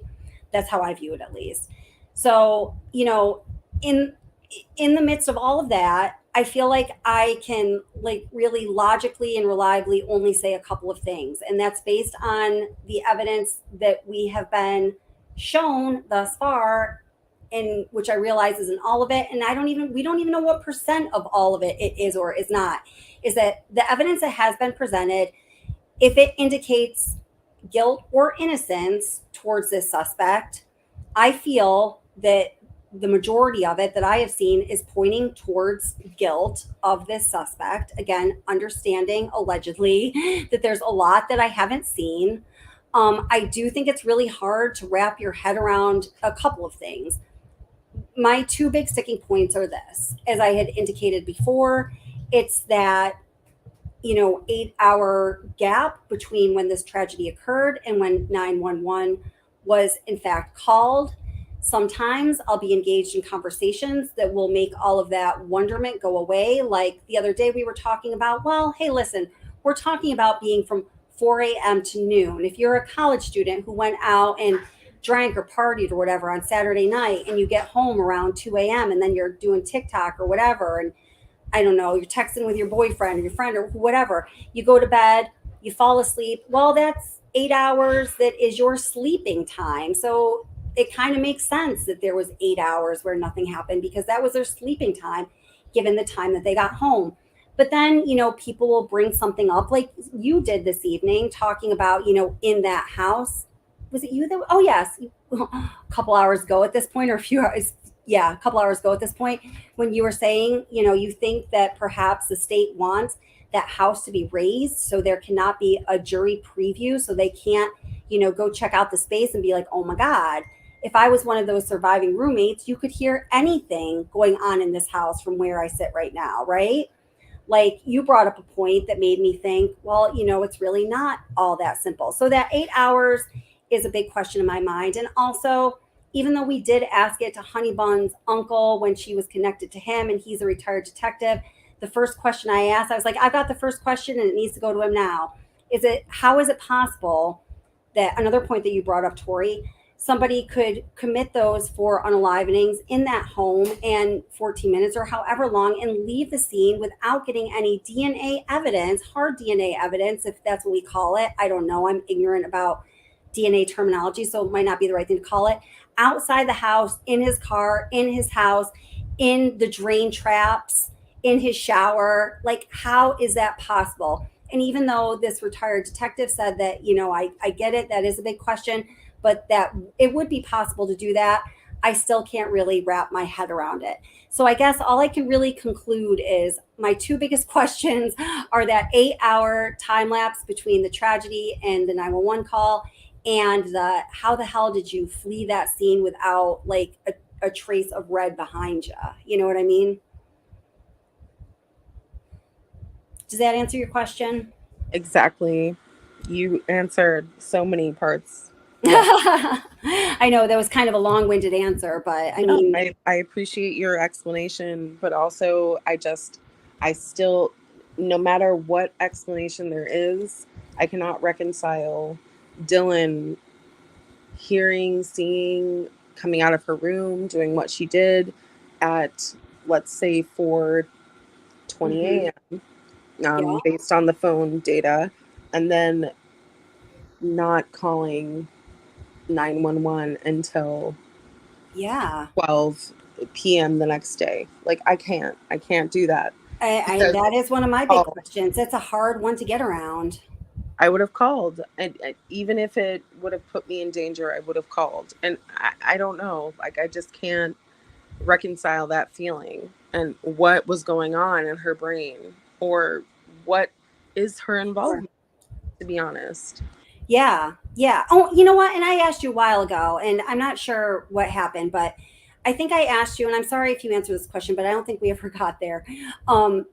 If what do you think her potential involvement would be? If her family's, oh, that's right, you were talking about her mom. Okay. If her family's, I guess, connections are correct, there's a lot to be said about that.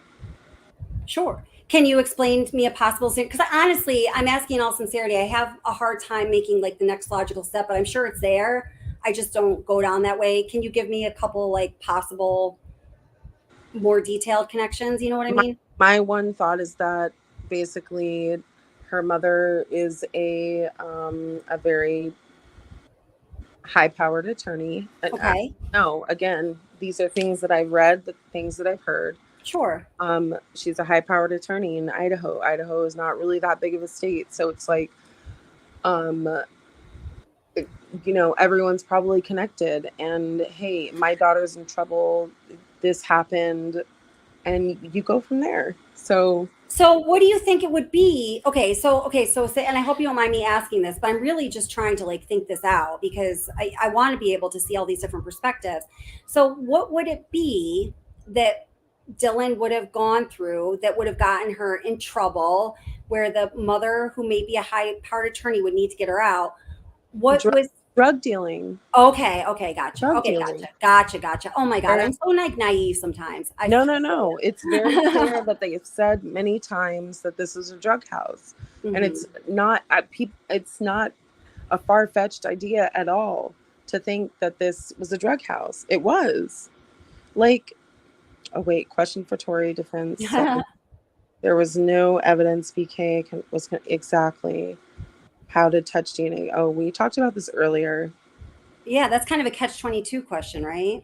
Like, you can transfer anyone's DNA onto a surface and it be touch DNA. Like you were saying, it's pretty much like dirt on the ground. Like it can just be sprinkled anywhere, like seasoning onto food, and just be found there. Like anywhere you have been, period, you can find touch DNA. But touch DNA markers are different than markers that prove someone's actual physical presence there. Right. Okay. So I guess like when you really like parse this question down, you know, and you kind of just explained it, but I don't know if this helps like the person who asked it or all of us thinking about this, because DNA really is I think we all feel that we have a basic understanding of DNA, and I think most of us do, but I think that, you know, I like to err on the side of understanding that I am like ignorant of the intricacies of DNA and DNA testing, because I know it's like so above my head, right? It just is. It's not an area that I've studied. I have a true crime fan understanding of it, and like that's that, right? So in this person asking, well, let me get back to it. You know, if there was no, okay, so the person says, question for Tori, defense, there was no evidence BK was connected to the victims. How did the touch DNA get there? So if there was like literally no connection, like the example that I used earlier is, and this is just an example I'm pulling out of my butt here, like BK was over at that house and Kaylee or somebody had to walk Murphy the dog, and BK was like, oh, I'll help you walk Murphy the dog. So BK took Murphy's leash handle in his hand, and then he comes back and says, here, Kaylee, here's your sweet little boo-boo, and gives her the leash handle back. Now he's touched that leash handle. She's now grasped that leash handle. She might have his dust component skin cells on her hand now that could transfer somewhere to be DNA. But even the situation I just described indicates that there is necessarily some kind of a connection between that house or Kaylee or Murphy and BK. He was there to walk the dog. But this question, I think, goes even a step further to say, if there's literally no connection, how did the touch DNA get there? Do you see what I'm saying? Yeah. Again, anyone who may have touched Bryan at any point in time could have transferred that touch. So it could be like a tertiary connection. Yes. Okay. Even further than tertiary. But the point is that they're saying they're using the wording single source. What does that mean? Meaning it came from a singularity source. One person, one source. Okay. Yes, but they're using that as almost like a way that people don't know exactly how this process works to try and, because it makes it almost sound like it's a primary source. Exactly. Primary donator. Correct. Yeah. Okay, I get that. And making it seem like, oh, well, it couldn't be anyone else because he is a primary source. He is the only one that could have been on this button snap. Right.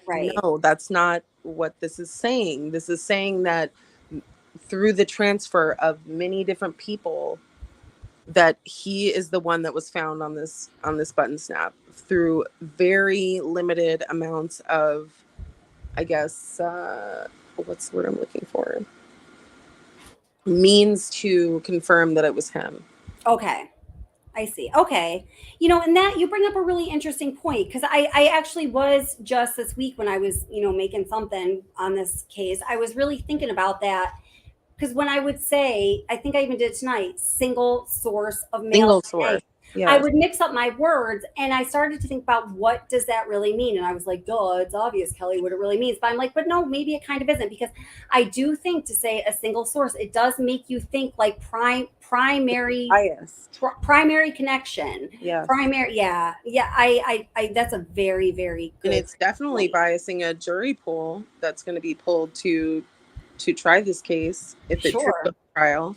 100%, because Wait, once we figured out that DNA could be used to solve many trials that in the past were cold cases, as soon as we figured that out, we're just like DNA, like that's what it is, that's the end all be all. But no, that's not what the end all be all is. There are so many different technologies to detect different, again, DNA is the same, but different ways to detect it are different.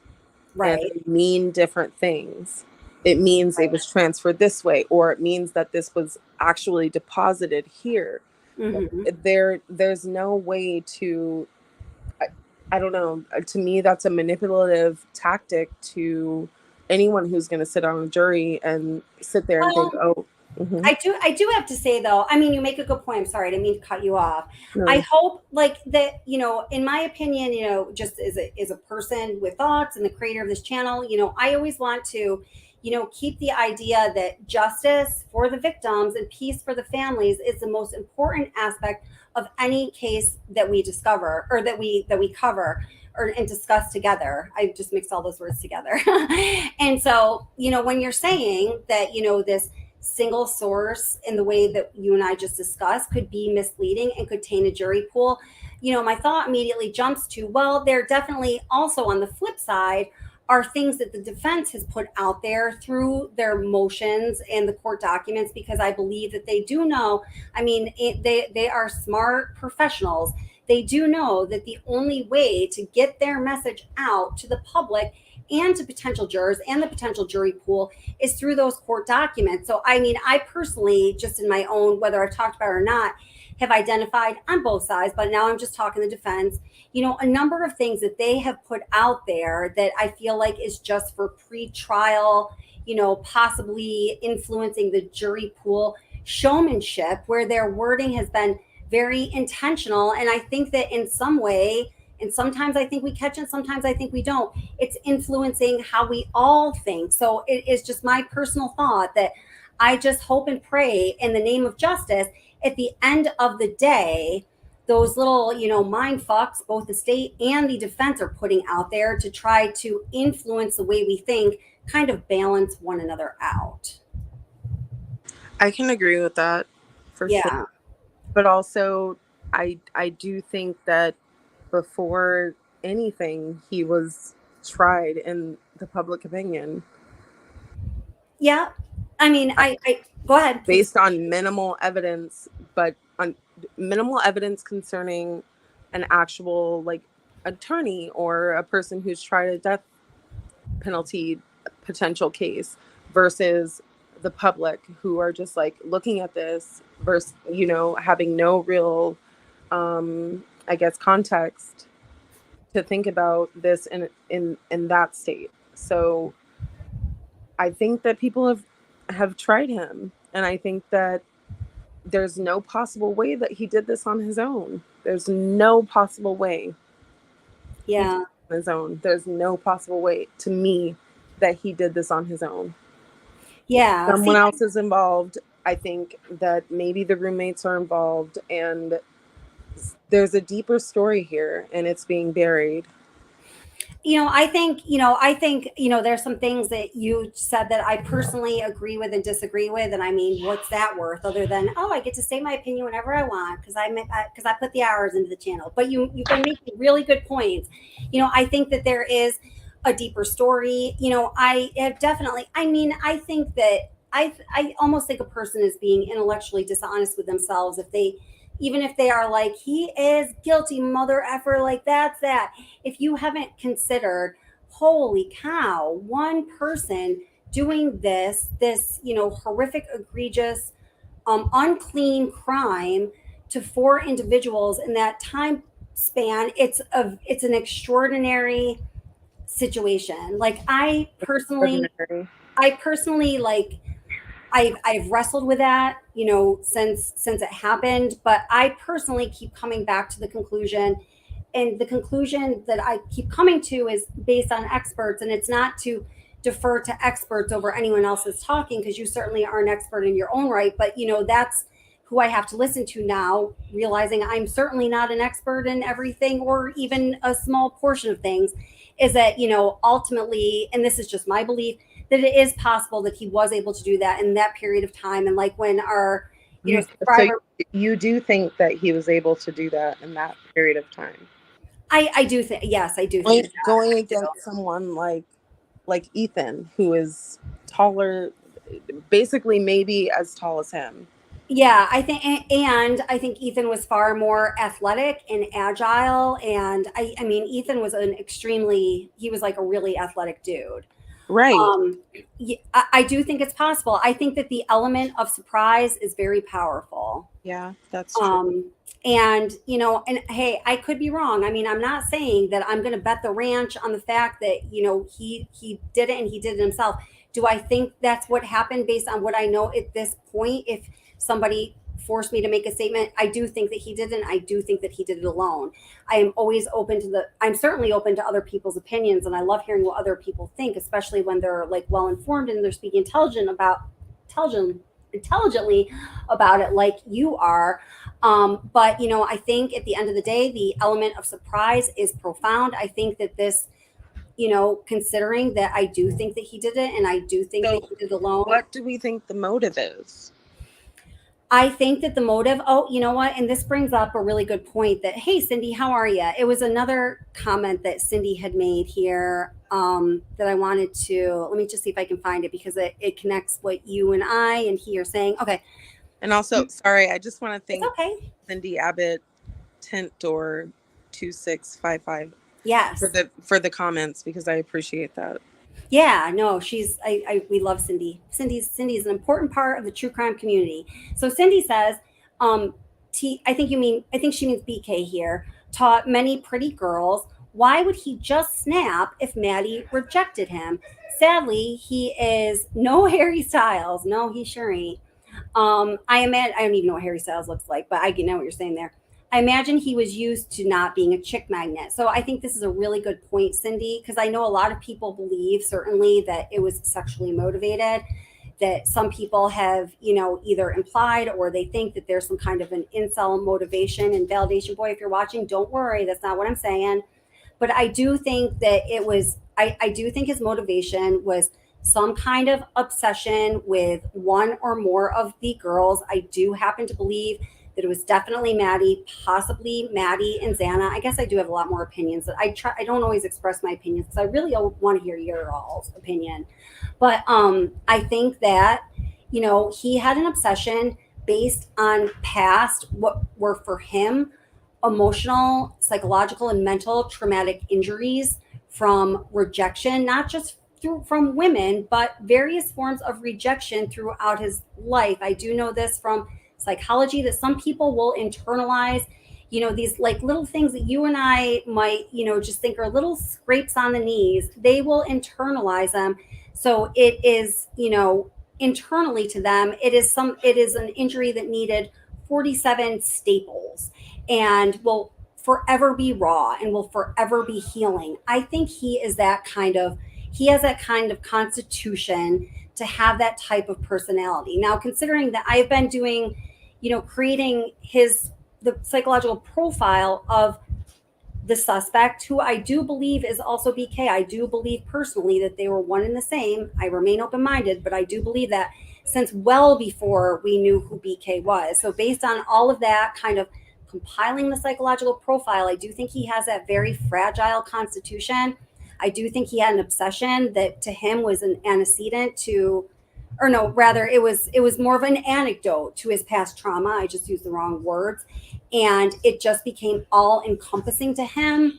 And I don't even know if it was like you're saying here, Cindy, I don't know if it was let's say if it was Maddie, if it was rejection from her that made him snap, I don't even think it necessarily was that. I don't think that he ever needed rejection as part of the recipe for this horrific, tragedy to be baked in with the mix that he threw in there. I just think that he got fixated, and this is what he was going to do. He became intent on it at some point. He became obsessed, and he did it. Does that make any kind of sense? Yeah, but how on his own? I mean, I don't know exactly. That's a really hard question, but I mean, that's where I would have to, just, and again, not just trying to defer the answer, just because I know I don't have enough expertise to answer that question that I myself wrestle with. And it is a very challenging question based on, the information that I've been able to assimilate from various experts. What I have gleaned from that is there is like a human possibility that he could have done this on his own with all of the circumstances as they are right now. It is humanly possible. And in this case, I feel if it is humanly possible, it very well might be possible. I don't have all the answers tied up in a neat little bow, and I ain't going to tell anybody that I do, because I certainly don't. But that's just my thought on it. Those are my thoughts on it. And I completely understand that. I have to go because I have to go to sleep. But yeah, I do too. But it was great talking to you. Yeah, likewise. Well, thank you for spending your time up here. You can come up and be a guest any old time, Tori. I really appreciate it. And thank you for expressing your opinion and also educating the viewers on a number of things. That's really awesome that we got you up here tonight. No problem at all. I thank you so much, because you're one of my favorite YouTubers. Awesome. And I appreciate that. And sleep well, Philly girl. Do you still live in Philly? Yes, I do. Awesome. Oh, I miss it. I miss it so much. Oh, it's a great city. I love it. There's a lot of crazy things going on here, but I still love the city. Yeah, I know. My very best friend still lives there, and she lives in Fishtown, just past Northern Liberties, right inside. Yep, Fishtown. I live on the opposite side in Brewery. Yeah, I know exactly. I actually know exactly where you are. Y'all might run into each other. She actually owns a business that I'm sure you know of, but I don't want to say it on the channel. Oh, okay. If you ever want to email me, it's watsobsession@gmail, and I'll tell you all about it. Will do. I will. So yeah, please do. I'd love to hear from you. Okay. So awesome. Well, thank you very much for being. No problem.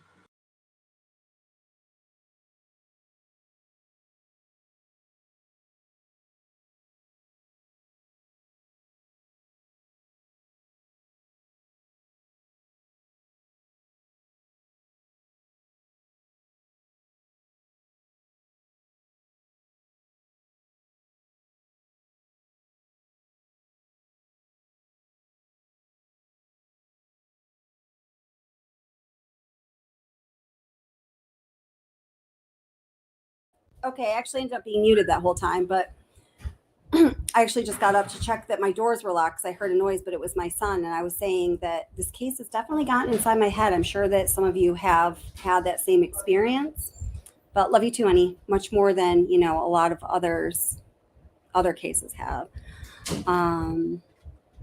Dave Boss, welcome. How are you doing? Says the public is not the arbiter. I don't know if I said that word right. I know what word it is, but I'm getting tired. And properly so. And you know what? Absolutely. Absolutely. Let's see. Anaphylaxis and other moderators, thank you so much for being here. You guys are the absolute bomb. I know that things got it seemed like got maybe a little bit weird in chat. I didn't even have to hop in at any point this evening. I very much appreciate that. I appreciate you guys so super much. Let's see, where is this? Hold it. Oh, and Tom N, would you believe I was just thinking about you the other day in relation to, I think I don't even know what I talked to you since then, but it was you and Gregory Worth was up here on panel, and we were talking about the order of the unalivenings, and I ended up doing some research and made a video. And I was just thinking about that video because I'm doing some content that is like an offshoot of that. And I don't want to go into it now or it's going to be a total rabbit hole. I was thinking about you just earlier today. Hi, Tom N. Great to see you. Tom N says there is more DNA. The only reason they mention the DNA on the sheath is because that button relates to the weapon, and the crime suspect touched the button that held the weapon that committed the crime. He is nailed. Tom, that is such a good point. So, this is a good point. This is a great point. I mean, and it's logical connections like these, or thoughts like these, or really smart statements like these that, Tom makes, that when I start to, go down those rabbit holes a little bit, when I'm doing my deep diving, it just kind of brings you back to reality. And that's such an excellent point, Tom. I'm so glad you said that, because that's right. It's like in the video that I uploaded earlier and played earlier in this stream, where those points in the PCA make the connections that put the man, that put the phone, that put the car, that put the likeness, that put it brings all of those elements together. So circumstantial starts to become more concrete. And this is the way that I see it. So, Brian Hoffman, it was nice to see you today. I haven't seen you in a while. Thank you for being here.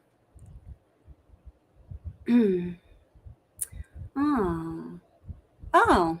So, no, I haven't. Hi, the Gift of Magi. How are you? Kelly, have you listened to, and I don't know if you're talking to me, or I know there's Kelly in chat too, but I'm going to read this anyway.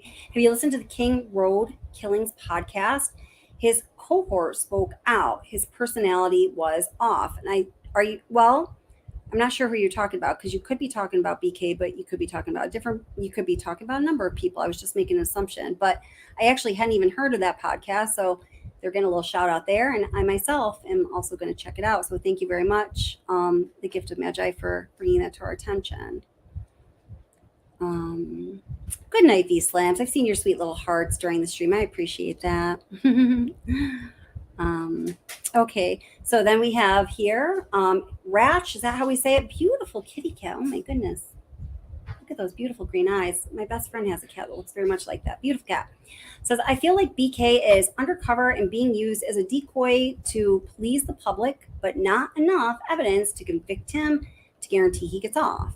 So they don't intervene with a bigger target project. Oh, that is very interesting. A little elusive as well.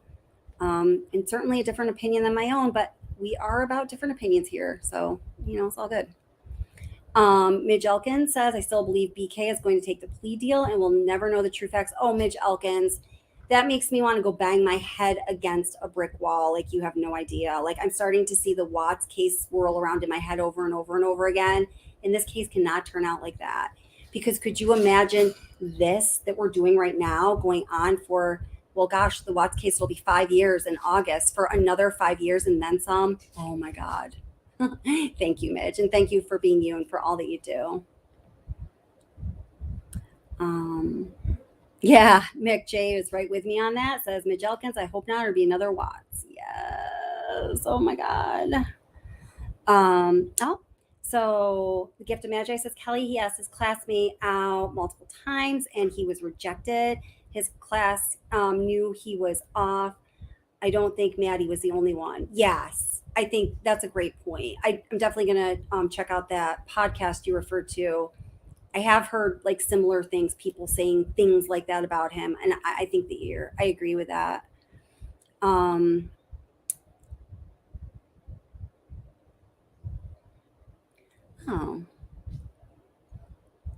So, and I think you're saying this to a different Kelly also, but this is an interesting point. Obviously, I just see it because it's, when you see your name, your eyes go to it sometimes. Moscow Police Department posted on July 11th, it's my dad's birthday, about him and Gunderson rescuing a kitten. So I guess he's still in the Moscow Police Department. So now I got to scroll back up and see who you guys were talking about. Where's this other Kelly? Oh, okay. This other Kelly that everyone's replying to. Rosendahl. Okay. Good question. Fair question. Can't even start to go down that route tonight because it's way too late. Yeah, I'm going to definitely start wrapping up soon. Oh, Teresa, I saw that you posted this a while ago, and I'm going to do this actually. So Teresa wants us to go to 23andMe and read about the law enforcement requests. I'm totally going to do that. And no, Larry, you're not, Lump Larry, you're not blocked. I see ya. Or maybe if I can see if, I don't know. I don't think you're blocked. And hi, Lump Larry, welcome. How are you?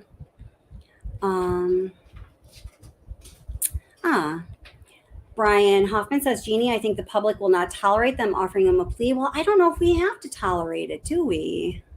I mean, right? We don't have to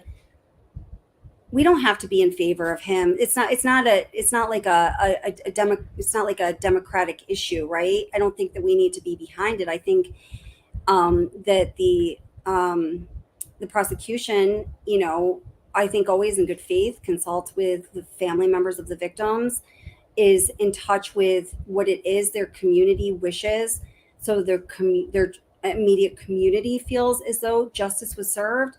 And then above all, except for maybe God, depending on their beliefs, they answer to the lady with a blindfold holding the scales of justice. I'm going to be ending really soon. And thank you for hanging out with us, V Slims. That's awesome. Glad you've been here. Ratch says, I'm sorry if I'm not saying that right. Thanks, Kelly. Appreciate the different opinions, and thanks for the cat compliment. Oh, okay. The A is pronounced like how you say the letter A by its name. Okay, so Rach, like Rachel or something. I don't know if your name is Rachel, but I got you. Thank you for correcting me. I really do appreciate when people do that because I hate mispronouncing names, but sometimes I know I do. So Simpson Road Larry, and welcome, says, even with a plea deal, they should have to tell all before the court to get a plea deal. Okay. I'm actually not super familiar with how I'm not sure. Thank you for that.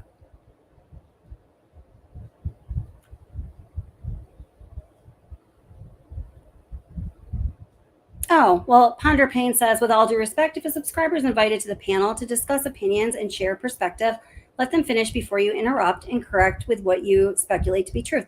I'm sorry, and I'm sorry, Tori or DC Primetime, if I did that to you. I certainly didn't mean to do that. I have people up on panel because I want to hear their opinions, and I know y'all want to hear too. I guess sometimes I'm also just trying to moderate the conversation and the multiple people on panel, and I'm also always looking at chat.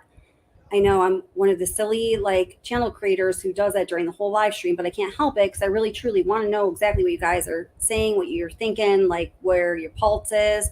So I'm just doing the best that I can to keep that whole 18 ring circus go. But thank you for the feedback. I appreciate it.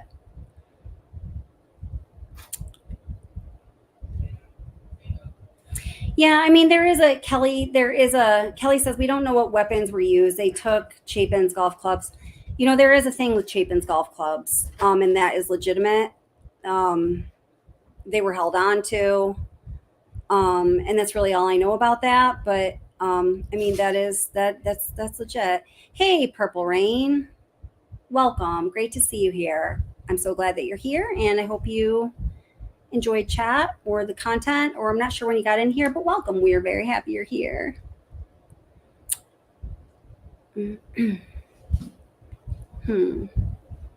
All right. So Jeannie says, Jeannie, my girl, what's the obsession? The public, being the Idaho community with a college in it, doesn't want the expense of a trial. That's a really good point, Jeannie.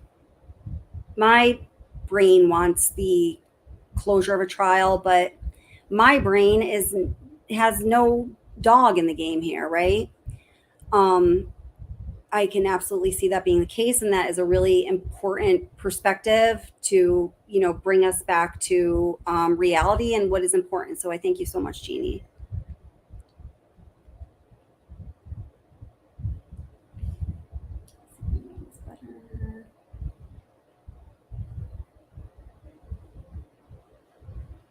Oh, yeah. Sorry, I just was seeing your text too, Jeannie. So I am going to have to close up, but we'll be doing a lot. And I'm sorry if somebody else wanted to come up and I didn't get a chance. I just popped the link to the panel in the chat a few times. I didn't always even get a chance to say what it was. I once again refer to trying to run the 18 ring circus.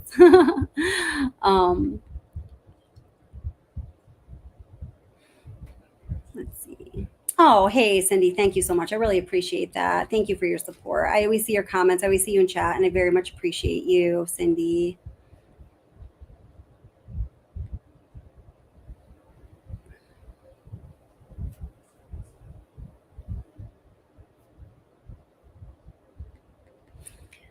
Well, Lump Larry, you make a point here, and I'm just going to bring you the counterpoint, and I'm going to quote you again, Mike, if you're here. So he says, so this guy who was a loner, had no friends, had social issues, got someone to M for people. Oh, okay. You're saying basically the same thing that I was going to quote Mike is saying when, people are, making the point, oh, how could somebody do this on their own?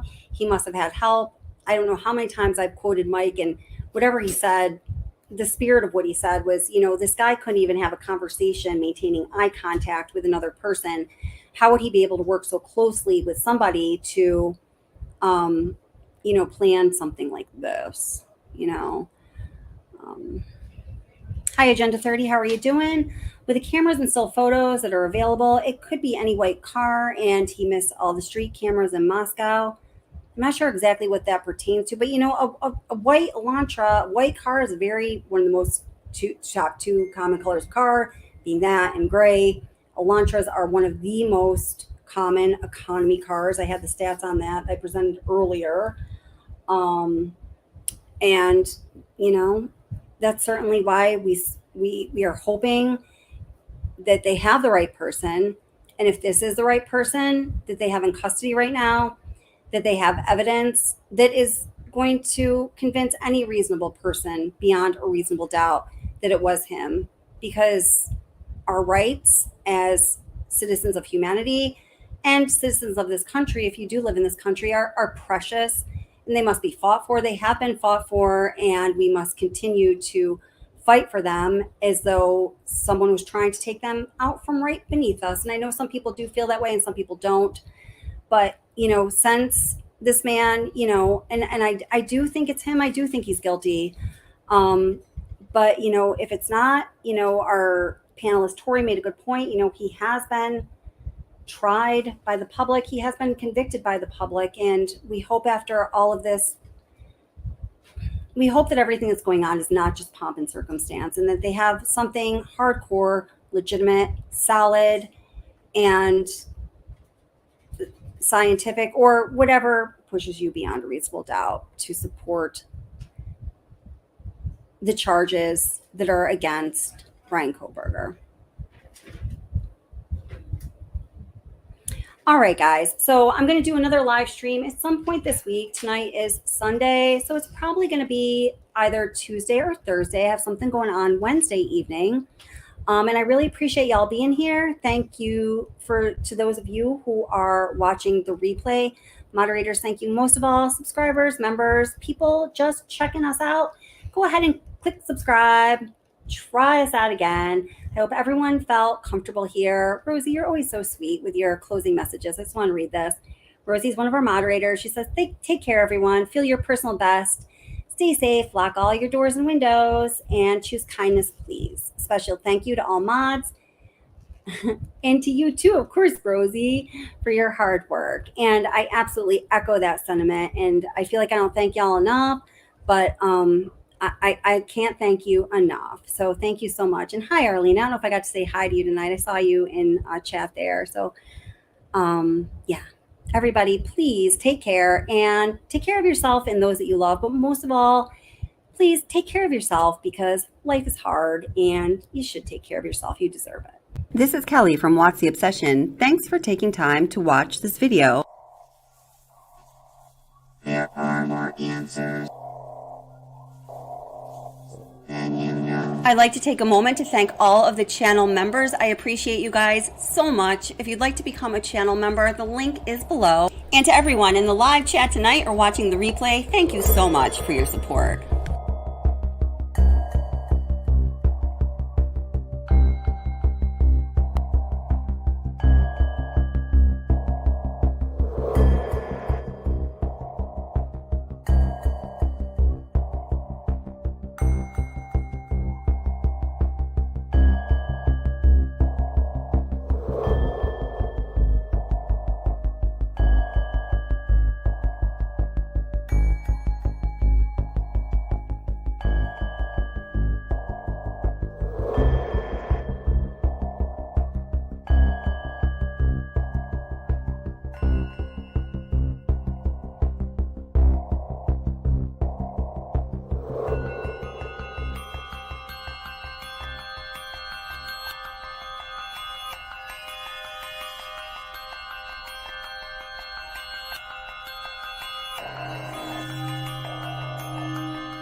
found each had multiple stab wounds.